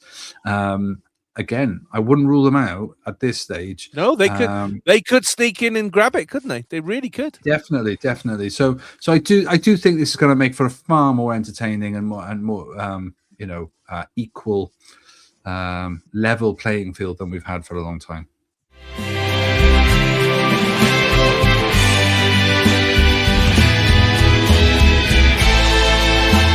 Now on the Much Chips podcast, it's time for today's newspaper, tomorrow's chip paper, where we catch up on Cymru and Wrexham football news. First up, Wrexham under-18s drew 1-1 away at Oldham Youth. Wrexham goal, a fantastic header by Thomas Watkin on 87 minutes. Yes, that Thomas Watkin, son of Steve Watkin. It's like going back in the past, watching that goal as well, because it is actually on film, which is great. Wrexham are 3rd in the table, 5 points behind Preston at the top, but they do have a game in hand. Wrexham's next game is at home to Walsall Youth this Saturday, February the 7th. They've also progressed to round 3 of the Under-17 Professional Development League Cup by beating Cardiff City under-18s, under-17s 4-2 after extra time. Julian Wadecki Estima scored 2 goals in the game. Cardiff scored 2 goals to take it to extra time, but Carrick Murphy scored both extra time goals to win the tie. At least one Wrexham side can beat a South Walian side from that point of view. Wrexham under-18s will play Aston Villa Youth in round 5 of the FA Youth Cup on Tuesday the 24th of February away. So that'll be quite exciting for them. And Wrexham under-19 women have started their Gennaro Adran under-19 Premier Conference campaign. Similar to the senior setup, the Adran under-19 North and South have been amalgamated after phase 1, and the top 8 teams have been put into a new table with the points totals starting again. So they've all been wiped clean. Wrexham under-19s are with Barrytown United, TNS, Pontypridd United, Cardiff City, Carmarthen Town, Connaskey Nomads, and Britain Ferry Llansamel. Wrexham started with a 2-1 win at home to Britain Ferry Llansamel. Wrexham's goals by Sienna Perry and Anna Owen. Last Friday, they played TNS away and lost 5-3. Wrexham's goals, 1 by Sienna Perry and 2 by Grace Morris. The next Wrexham under-19s game is at home to Cardiff City on February the 15th. Jamie, Academy just doing their thing. Again, finished for 2 seasons now. We finished runner-up. We're in 3rd with the game in hand. Win the game in hand, we go into runners-up position. It's getting close to that end of that season. Are we going to end up again being a bridesmaid and not the bride for a 3rd season in a row? They can only, they can only control what they can control, which is their own games now, isn't it? Are they gonna, they're gonna finish runners-up again? Who knows? You never know, do you? You never know. Just because somebody, like with the women's team, just because somebody's ahead of you or has got more points than you, until it's mathematically not possible to catch them, you've got to keep believing them, and you've got to keep believing that you can catch whoever's in front of you and you can bypass them. But the only thing you can do is concentrate on your own results and see if luck's with you. Overall, they've done incredibly well again, haven't they, this season? Yes, they'll want to win it rather than be runners up again, but like I say, they can only control what they can control and do. I'm sure they're giving their all every time they play. Gennaro Adran Phase 2, as we were talking about earlier, has finally been announced. Wrexham will open their campaign away at Swansea City on Sunday, February the 15th. Then St David's Day, although it's not going to be St David's Day because that'll be the Sunday. Cardiff City versus Wrexham, going to be at the Cardiff City Stadium. They've announced today, but they're moving it to the 28th of February, which is a Saturday, 3 o'clock. That means it clashes with Wrexham Men away at Charlton Athletic Men, which I think is really, really unfortunate. I'm guessing that's for telly, but I'll ask Daz in a second. Then Sunday the 15th, Wrexham versus TNS at home. Sunday the 22nd, Wrexham, TNS versus Wrexham away, and then 2 home games, Sunday the 29th of March, Wrexham versus Cardiff City, and Sunday the 5th of April, Wrexham versus Swansea City, which is a 4:45 p.m. kickoff. Daz, 2 very tough away games to start, including that one which is now on a Saturday at 3 o'clock. Thoughts? Tough start for Wrexham Women? Yeah, I mean, but in many ways, it's good to get those 2 horrible away games out of the way. I mean, you know what you've got to do then, and the run in hopefully is easier, because when it matters, you know what you got to achieve. So, I mean, would you agree? You think they've moved it to the Saturday for telly? Because the blackout, the 3 p.m. Saturday blackout, doesn't count for FAW games. They can show them. So you can only assume so, and then therefore, because there's a blackout everywhere else, they'll get an audience, which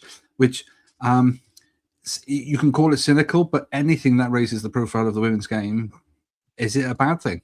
I appreciate if it means that you've got a fan base that will travel on a Saturday to go to the away game.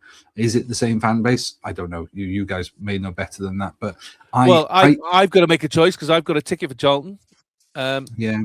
I've got to make a choice, to be honest. Yeah, and so there will be. I suppose that's the point. There will be people like yourself who will be drawn into that dilemma. I'm going to be bold and say there's a good chunk who won't be, and there'll be one or other, and that's fine. But if it's on the telly, then great. It's the flagship teams. It's the flagship top of the table clash. It could be an early indicator as where this title's going to go. Great to share it. So yes, it's sad that it's unfortunate that it's at the same time the men's game. But even if you were to do it at 12 o'clock or 12:30, you can't travel to both. You can't, you know. So it's irrelevant. Other than, you know, was there a time on Sunday they could have moved it to where they could have got more viewing figures? I don't know, but Sunday is St David's Day, so obviously we'll all be at our various parades. So we will not be going to the football matches anyway. Absolutely. And then, Jamie, once those 2 away games are done, TNS at home, TNS away, North Wales, and then 2 home games. So it's pretty much 4 home games then. Do you think that's preferential to get, as Dad said, get the really tough away games out of the way first, and then right, so there's not a lot of travelling, and we've got 3 home games in the last 4? Yeah, I think they'll be really happy with how these fixtures have come out. Like you say, the 2 very tough away games to start off with, but the incentive's there, isn't it? Is to try and go into those, and if you can come out of them with some kind of result, avoid defeat, then getting those out of the way is good. I'd be fascinated to know why they've moved that game against Cardiff to the Saturday. I hear what Daz is saying. I slightly disagree. I think that's proper shooting them themselves in the foot. I do, because we know from Wrexham's perspective that let's be honest, the ultras that have been incredible for Wrexham women's team this season, they're all Wrexham fans, and a lot of them go to Wrexham men's away games. So you are in a situation now like yourself where you're forcing people to make a choice. It's an odd for a league that is, the support, the numbers are not very big at all, are they? To me, it seems a crazy thing to do when they must know that the fans that go and watch Cardiff, the fans that go and watch Wrexham, are supporters of the men's teams as well. It seems, say without knowing the reason why they've done it, there might be a perfectly valid reason for doing it, but just on face value, it seems a crazy decision to me. But yeah, I think from the way those fixtures have been laid out, but from Wrexham's point of view, I think they'd be very happy with what they've got. Daz, by those last 2 games, Wrexham both at home to Cardiff and Swansea, we'll have a much better idea of what needs to happen. Would you expect either one of those games to maybe move to the Stoke Kairos and make it a more of a spectacle? I guess the Cardiff game is the one that's prime, because we know what that again, that's likely to be the decider. You'd like to think or hope that there would be daylight between you and Swansea by that stage. I think you'll be grateful that you've got Swansea last, though, because whether or not you want an all or nothing game on the very last day of the season, but maybe at the Kairos would be the right place to have it, So to play Swansea there, more likely to get the results. But if you're already ahead, maybe you've got the chance of winning the league, then we're better than to try and win the league and make history than at the Kairos. However, isn't the Rock your home now? Isn't that where the women's game is invested and all of that? So should it not be at this new home of Wrexham women's football? So I get it. If you think you can sell out the Rock and double it and whatever, then of course go for the capacity. But if you want a thumping ground full, then don't go to. I mean, I suppose the Kairos is not going to be that. You're going to get your few thousand in there, and it's going to sound. We sold out against Connors Quay Nomads when that game meant nothing. We got 10,000 in for that. I mean, I think the Rock is currently set at about 2,000, maybe 3,000. I doubt whether you get that many in. I mean, I'm saying 2,000, and I think that would be bouncing. That would be absolutely bouncing. The problem that you've got with the Kairos, I think, is a couple of things, isn't it? I think one, it will depend on again what the men's team's doing at that time, if there's any fixture clashes there. But then also the fact that Connors Quay game that you said before, you're right that it was a 9,000, nearly a sellout for a nothing game. There was a huge marketing push behind that, wasn't there? So I think if you were going to try and replicate that, even though potentially we're talking here about a league title deciding game, you'd still need a bit of a juggernaut behind it, I think, to try and ensure it was, you were going to utilise the benefit of having it at the Kairos over the Rock. Yeah. I think Daz is right. I think at the end of the day, we've they've put a marker down and said that the Rock, they've put a huge investment into the Rock to create it and make it the home of the women's team. It does feel a little bit like that's where you should have it. You should have it, really. Wrexham AFC will travel to Poland in pre-season to take on Polish 1 Ligia leaders Wisła Krakow in a match to celebrate the host's 120th anniversary. Founded in 1906, Wisła Krakow are 13 times Polish champions and were founder members of the Ekstraklasa. I can never say that. The match is provisionally scheduled to take place on the 11th of July 2026 and is to be played at the Serenese Arena in Krakow. Full fixture information will be confirmed, obviously, in due course. It celebrates the two clubs' shared culture and community focus. Wisła, like Wrexham, had their supporters to thank for their continued history, having crowdfunded to help save the Krakow team from bankruptcy in 2019. Beyond football, the match also reflects a shared historical and international connection. In 1946, Wrexham's Penley Hospital played a vital role in supporting Polish soldiers and civilians following the Second World War, becoming a lasting symbol of solidarity during the most difficult chapters in Polish history. Rob Faulkner, Wrexham AFC's Chief Business and Communications Officer, added, the match will kick off a busy summer schedule for Wrexham AFC, and we hope it will prove a worthy celebration of Wisła Krakow 120th anniversary. Jamie, looks like we're touring Europe then this summer. This is a game I'd go to personally. Hang on, I'm in shock by the fact you said that Rob Faulkner said something in a statement. Wow. Communications director has actually communicated. I know, it's crazy. This is a game I go to though, because Krakow is a great place to visit. Wisła Krakow is a great club. They are, very, very strong supporters. I think it'd be a great game and a great place to visit. I mean, Daz, it reminds me of me and you traipsing our way around Europe following Cymru internationally. Yeah. Although, can I just pick you up on the fact that the W in will be pronounced a V? So Krakow. It's Wisła. It's Wisła Krakow. Oh, thank you very much. Cheers. I don't speak Polish. Just I barely speak English. Just being the multilingual here, I feel I need to bring that to the conversation. Absolutely, so definitely. Interesting, because I'm trying to talk you into a road trip. Basically, that's what I'm trying to do. Unfortunately, mate, I no can do. I as soon as I saw it, I was exactly like you. I thought that'd be a nice weekend away, but I'm working on the Friday and the Saturday, so. And given that I photograph weddings for a living, I can't really call in sick on those. So, unfortunately for me, it's a no-go. But when I saw this, to be honest with you, my first thought was I'm chuffed to bits for the fans, because obviously the last couple of seasons there's been obviously quite a lot of, let's say locally, quite a lot of talk about the fact that there hasn't been anything in the way of pre-season for the localised fan base. Obviously, we've had these amazing tours in the States, and we had an amazing tour in New Zealand and Australia. And then obviously last pre-season we went to, where was it? To Denmark, I want to say, for Holland for a game, but fans were told not to go. So hopefully, obviously the World Cup's on this or what will be the summer this year. The World Cup's on in America, so I don't think they're going to try and entertain anything in the States.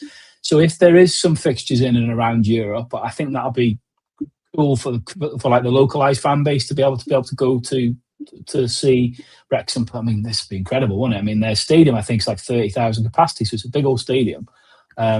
And from what I'm led to believe, it's a lovely part of the world.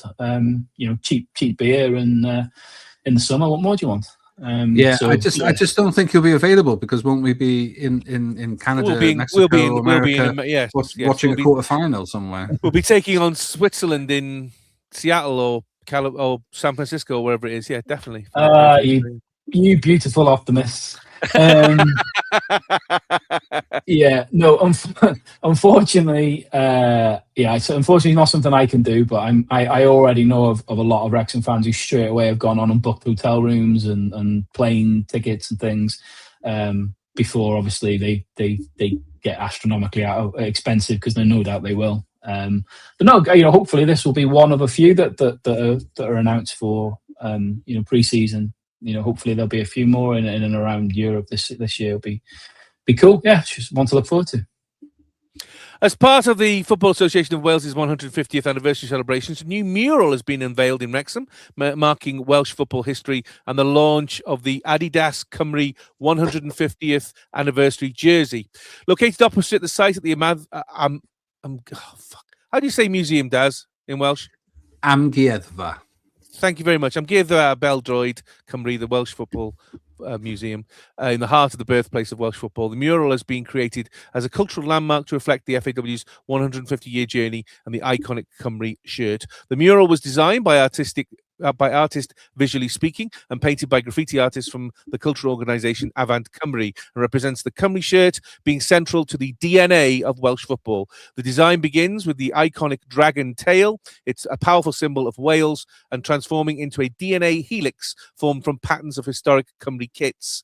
This symbolises the evolution of the Cymru national teams across generations, culminating in the Adidas 150th Cymru anniversary jersey. The number 150 is celebrated within the design, reinforcing the milestone, while the elevated positioning of the 150th anniversary jersey ensures it remains a focal point for passers-by and Cymru supporters alike. Delivered in collaboration with Adidas, the mural creates a lasting visual tribute in Wrexham, a city synonymous with the origins of Welsh football. Everybody in South Wales, please take note. Dare I ask how much that is going to be?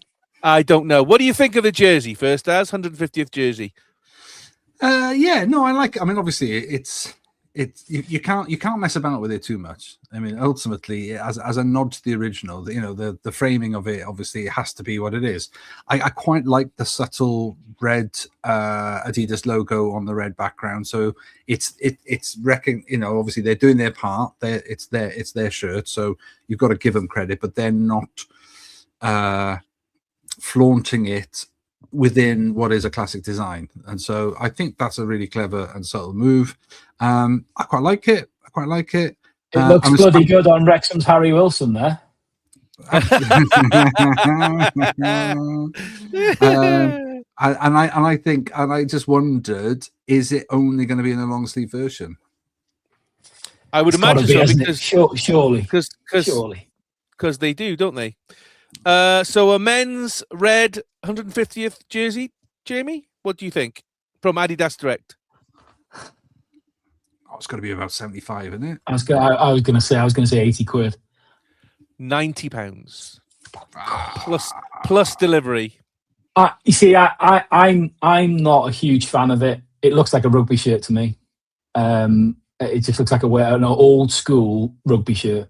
And I'm not a huge fan of it personally, but I get the significance behind it. But you could wear it to rugby. No, but you could wear it to rugby games, but not have those feathers. So yeah, that's great. Yeah, I was going to say it's the old Raigoch, which is great. The old FA badge, which is I prefer to the new one. I've got no desire to want to watch peanut hugging, if I'm honest. So no point in that, is there?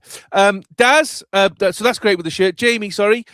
Murals. Wrexham is becoming the city of murals. This is tucked away on that nice coffee shop, which is opposite the museum. It's La Baguette, isn't it? It's La Baguette. That's right. That's exactly right. It's funny how I'd know an eating establery in Wrexham, wouldn't it? But I think that's a really good one. It has that kind of three-dimensional design, doesn't it? I think it's really. Yeah, it looks mega. I'm looking forward to having to because I walked past there on the way to the ground. Obviously, going to Millwall on Saturday. I'm looking forward to having a look at that. Actually, it looks it's another, like you say, we're really fortunate now, aren't we, around the town. There's so many amazing murals by different people, and they are becoming a little bit of a trail to walk around and look at them all. So this looks like a really great addition. The only downside to that one is just the fact that you've got that horrible air conditioning unit stuck on the side of the building, but I suppose not a lot you can do with that. But apart from that, it looks mega. I'm looking forward to seeing it in the flesh. The guys that have done that have done a really good job. I like the swirls at the bottom with like the references to the old kits. That's cool. That's a nice touch. Looks cool.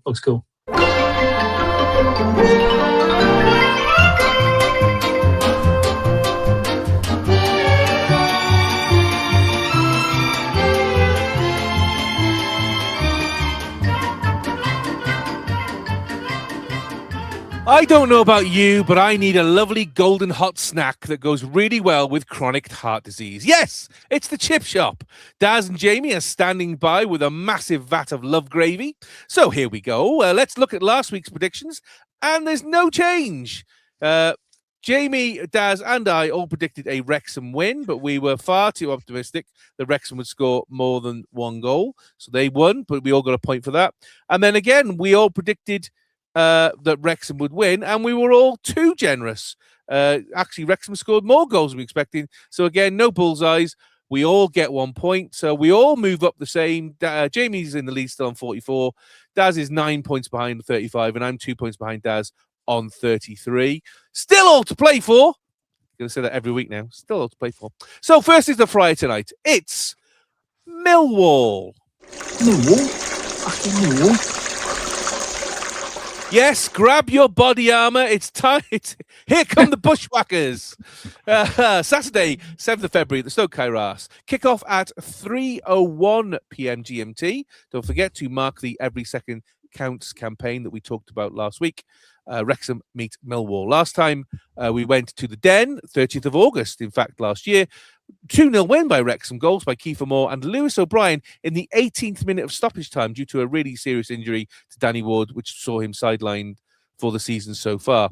Since then, Millwall have moved up from mid-table to 5th in the league.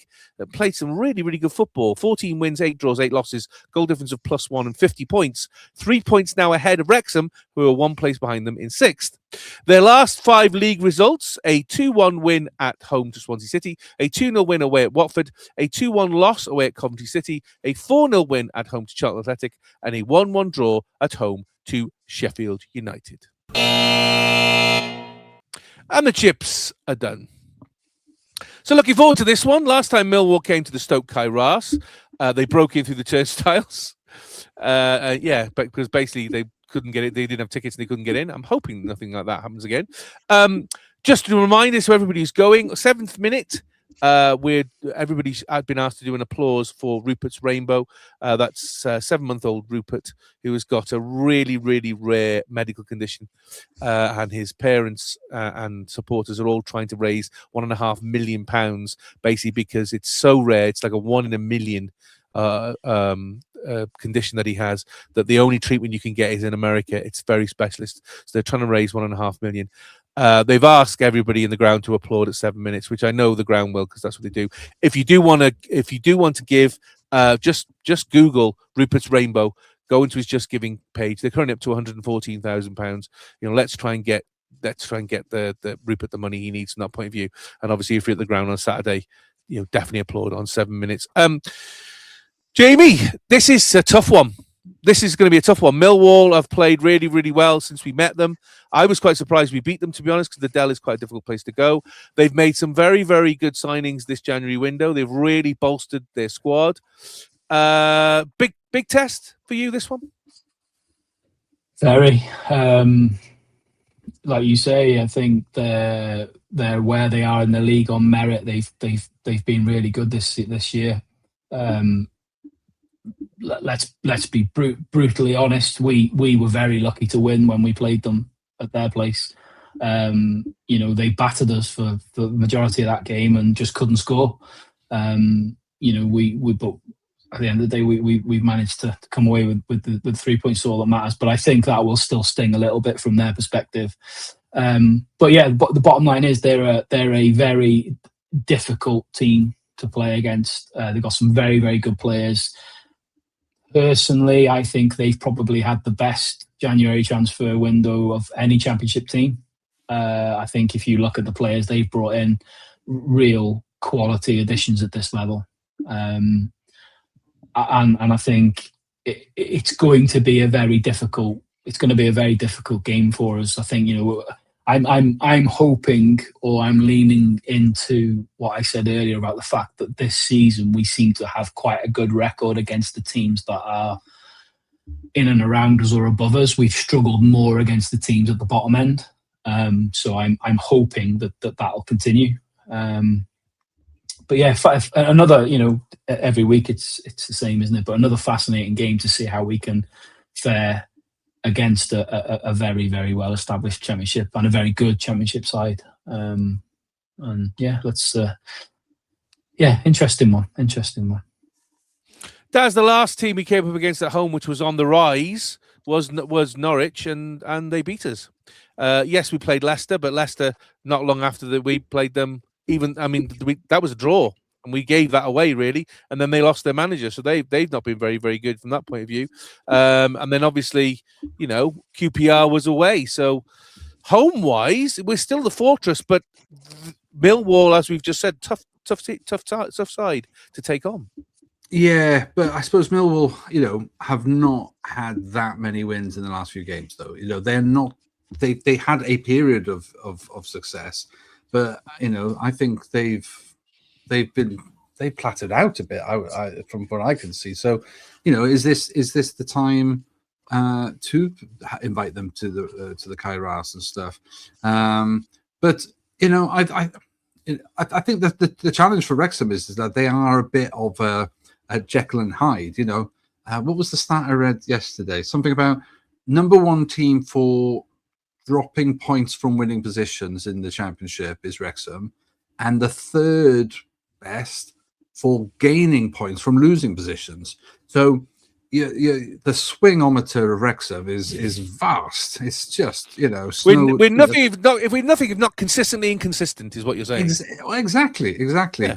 And so it's a really difficult one. Like I say, Kairos fortress, yes, no, but sometimes, but it's bizarre. I just think it's a really but. You are the team in form. Nobody's done as well as you guys since the turn of the new year. So, you've got to be really pleased with that. The position in the league suggests that. So, do you know what though? Right, that's really interesting that you say that, because you are absolutely spot on. Statistically and on paper, we are. But if you look at our last 4 games after the Forest win in the Cup. Lost to Norwich, drew with Leicester, beat QPR, beat Sheffield Wednesday. We didn't play very well in any of those games. We were terrible against Norwich. We should have beaten Leicester. They were god-awful, but we didn't do enough to win. The QPR game kind of got... It got lost. It got glossed over because of what happened at the end. First half was absolute dog shit. And we made real hard work against Sheffield Wednesday. So from a points point of view, brilliant. It's a brilliant trait to have, that you're picking up points when you're not playing well. But this is what worries me a little bit for this game on Saturday, is that we, maybe I shouldn't have said this before you give your prediction, because I'm giving you inside knowledge, because you haven't watched the games. You're just looking at Wrexham in form, won their last few games. But the reality is, if we're being honest, I think this is a really big test this on Saturday, because of the performances. If you forget the results and just look at the performances, we need another gear in a performance. I think on Saturday we're going to need it. I think on Saturday. Daz is just making a note on that. Yeah. Note to self. And then, Jamie, obviously we've got 3 new signings. Would you expect to see any of them in any capacity on Saturday? So I believe that Viner is unavailable, because I'm sure he's come with an injury. So I think he's not going to be available for a couple of games from something I read. So I don't expect him to be involved at all. I expect Keeler Dunn to be on the bench. Don't know about Carmarthen, to be honest with you. I suppose he will be on the bench, because I guess he's going to start with either Moore or Smith, and at the moment Carmarthen is the only other out and out striker we've got. So Keeler Dunn and Carmarthen probably on the bench. Like I say, I don't think Viner's fit for this one. And what about kind of things like Cleweth or Scar, Kabore and Kakachi on the wings? Yeah, I think the only bit of this that I'm not sure about. So I think he'll go, obviously Arthur. I think he'll go with Max. I think Max will stay. I think Max will come back into the team. I think he'll go Max, Hyam, Doyle, Kakachi, Kabore on the wings. I think he'll probably go with that Sheaf and Matty James combination again. It's the 3 in front of that then that I'm unsure about. I don't know whether he'll want to go for I highly doubt he'll go for Windass and Broadhead, because I think he'll want. It wouldn't surprise me if he goes with the O'Brien Rathbone route, because I think he'll want their energy and their press against Millwall, because he like we were talking about a couple of weeks ago.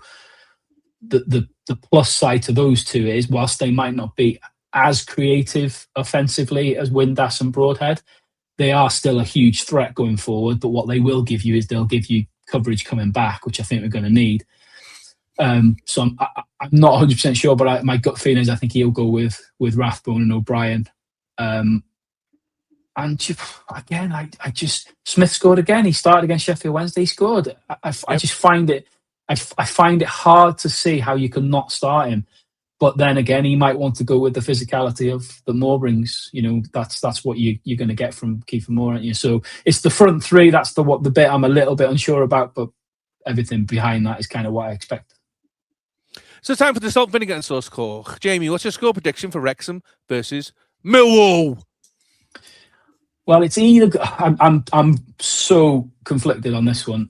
It's either going to be a Wrexham win, a Millwall win, or a draw. Right, good. Well, I'm glad you've ruled something out there. Well done. Hang on, let me just make a note of those three options again. Hang on. So 2-1 is my score prediction, but I've been bouncing all day as to which way to go. And I live and die by the sword, so I'm going to carry on that way. So I'm going to go for a Wrexham 2-1 win. I'm going to say that we're going to put in a better performance and we're going to come away with the win. So a Wrexham 2-1 win. Daz, what's your score prediction for Wrexham versus Millwall? That's what I had. That's no good for the league. That's what I had. Do it. Do it. Yeah, do it. God, this is because then if I'm wrong, you're wrong.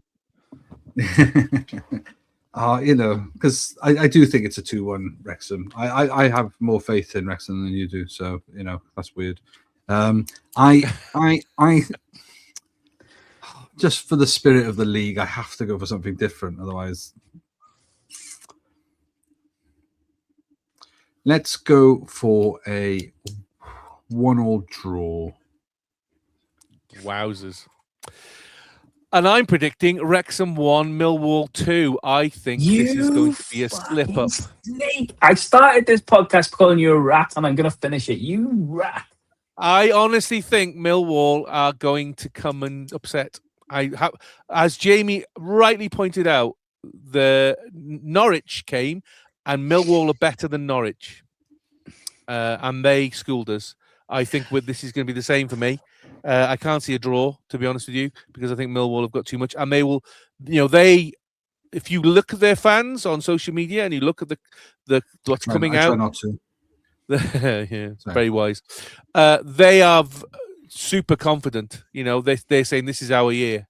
You know, they have got confidence in abundance, and I think that will translate onto the pitch. So I think it's going to be a 2-1 Millwall win, unfortunately, and then they'll smash the place up and we'll have to rebuild. So that's fine. So let's wrap those chips up to keep them warm. Sorry if any Millwall fans are out there. I was going to say nothing like a good stereotype, yeah? No, exactly. No, definitely not. Last in the fryer tonight, it's Carmarthen Town Women. After Phase 1 has finished in the league, Wrexham Women are back in cup action on Sunday the 8th of February in the Bute Energy Welsh Cup as they travel to Carmarthen Town Women, kick off 2 p.m. GMT. Carmarthen is in the southwest of Cymru, 123 miles from Wrexham. Daz knows it incredibly well because he worked there for a year and he used to commute. Apparently he's one of the Masons, just if you ask him. He's not really, by the way. You're like a Welsh Jippo, aren't you? You've commuted and you've travelled and you've been everywhere in Wales. Yeah, I know. I know the nomadic lifestyle of West Wales. This, you know, you have to travel just to get anywhere. If you live in West Wales, you want to get out as quickly as you can. Have you got a Shire horse in one of those caravans? No. Shires. Let me finish this, will you? Carmarthen Town Women currently third in Gennaro Adran South with 6 wins, 3 losses, goal difference of +2 and 18 points, 3 points behind leaders Cardiff Met. Carmarthen Town beat Llanelli Town AFC in the first qualifying round of the Cup 2-1 and Goitra AFC Gwent 1-0 and Pontypridd United 2-1 in the knockout rounds. Wrexham, of course, beat NFA FC 11-0 and Penabont and Women FC 4-0 in the knockout rounds for them. and the chips are done. So, Daz, again, we've had this conversation before. Lower league opposition. Carmarthen Town, lovely ground. 1,000-seater plus 2,000 standing. Okay, maybe not then. It's a bit rough. It's a 3D. The pitch is much better than I remember it. I did play on that pitch 40 years ago, and it was a rough. I mean, it was just undulating and everything. It has got a much better pitch now since they went 3G or whatever it was about 3G. Yeah, it's a 3G pitch. I mean, we've said this before. Your Wrexham still need to turn up, still need to do the thing. I mean, Jenny Sugarman, it's quarterfinals of the cup, so there's still a semi-final to come before you reach the final. But surely Jenny will look at this and take it very, very seriously. Yeah. No, I mean, I think weirdly, the small ground leveler argument is gone when you start putting 3G pitches in all of them, because I think they're all pretty decent now, and so you should be able to play a fast, expansive, passing game. Which, having seen what you did to Barry the other weekend, is I just don't think there's anything to compare. Fan base, they're the old golds. They've always been loyal fans and things like that. And I got a lot of family in Carmarthen and the surrounding area. They're very loyal to their team, so there'll be a good support there, I think. And I think there'll be a curiosity, and they'll come out to see to come and see the Wrexham, because they've only come to see the Wrexham. And all of that. I mean, look, you look at their social media; they're making a very big thing of it. They're saying the biggest game we've had in a long time. £3 to get in. Under 16s free. Proper cardy prices. We'll all be there. We'll all be there, pretending to be under 16. That's all. And I think it's a good part of the world to go. A good fan base. They'll have a good day.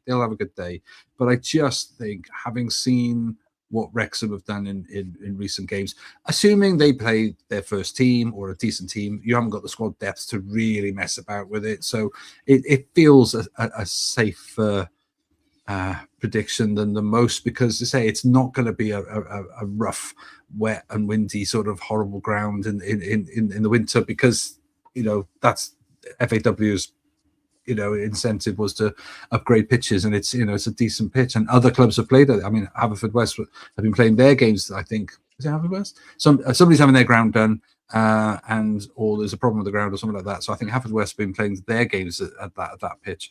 I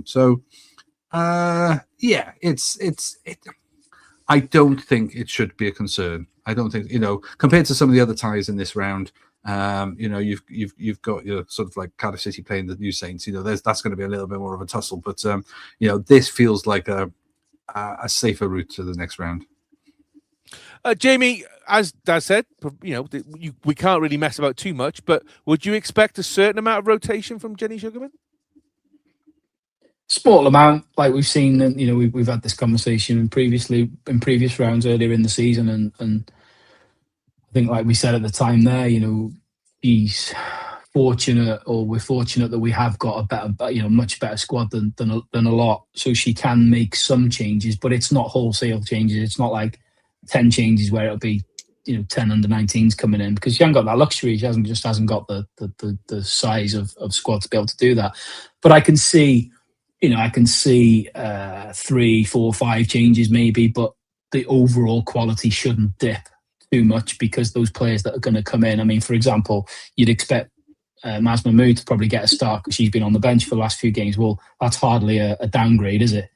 She's an incredible player. So I think there will be a few changes, but I don't see it having a huge issue or having a huge effect on the overall team performance.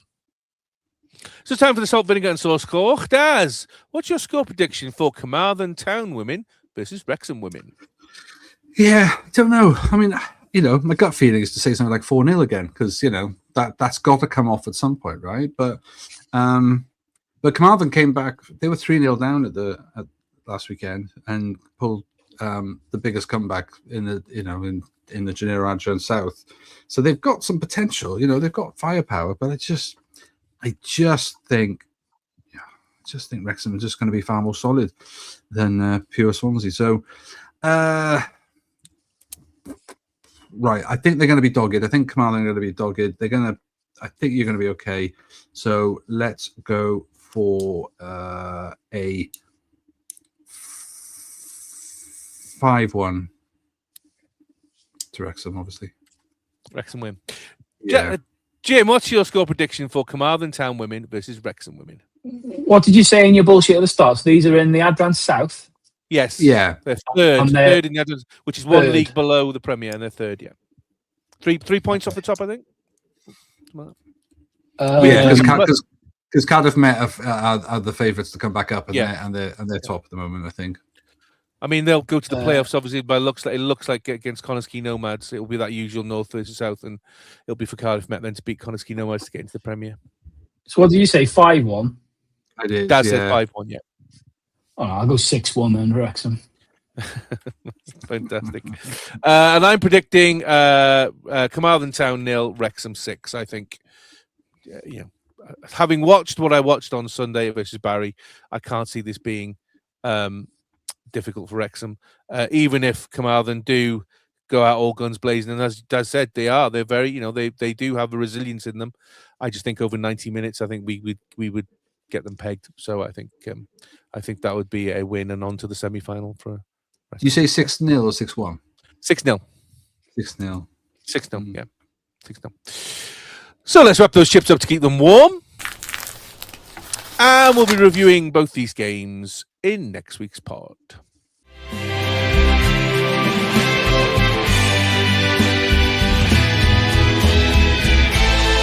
there we go. Over for another week. Next week we look back at Wrexham versus Millwall and Wrexham Women versus Carmarthen Town Women. And look forward to Wrexham in round 5 of the FA Cup at home to Ipswich Town. Wrexham Women open their Adrian Phase 2 campaign away at Swansea City Women. And Wrexham Men have their rearranged championship fixture away at Bristol City in the midweek. Please let us know by the usual channels on social media. Comment on Facebook. Not Facebook. Comment. Well, you can comment on Facebook. We do have a group there. Nobody's in it. I know. Comment on YouTube, comment on Spotify, comment on Audible, MySpace, Bebo, the Microsoft bulletin board. I think I've still got my BlackBerry here somewhere. You can send me a message on that if you want. Hope Church Hall Parish notices. Whatever you think. Just leave us a comment because we always enjoy it. Of course, it's been great having these two back, particularly having Daz James live, because we know how busy a man is. So don't forget, Daz, to say goodbye to all your feline fans. Oh, we're not making this a thing. We're not making this a thing. You can go. You can go away. I'll just say goodbye to everybody. Don't say that. He'll be so hurt. He'll be so hurt. No. I'm going to say goodbye. He's sitting there watching you now. I'm going to say goodbye to everybody, and that will include everybody. Goodbye, everybody. Goodbye. Meow, meow, meow, meow, meow. And thank you very much, Jamie. Pleasure. Loving the shades, by the way. Very nice. They're not shades. They're normal glasses. They're just I've got a blue tint put on them. You look like some kind of 70s porn star, to be fair. So they rock, man. They rock. From the neck up. I was going to say, certainly ain't got the dick for it. And on that high note, come on, Cymru, and come on the town.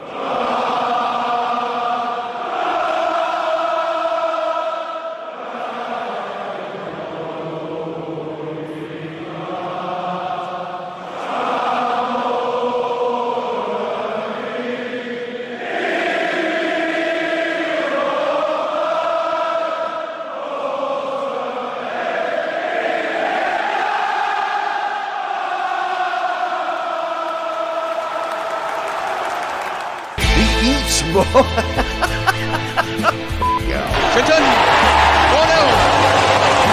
Thomas, after I go goal. That's number 5.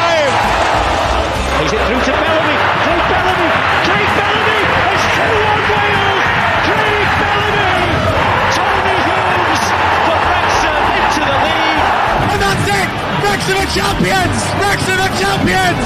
Wrexham are the FA Trophy winners 2013!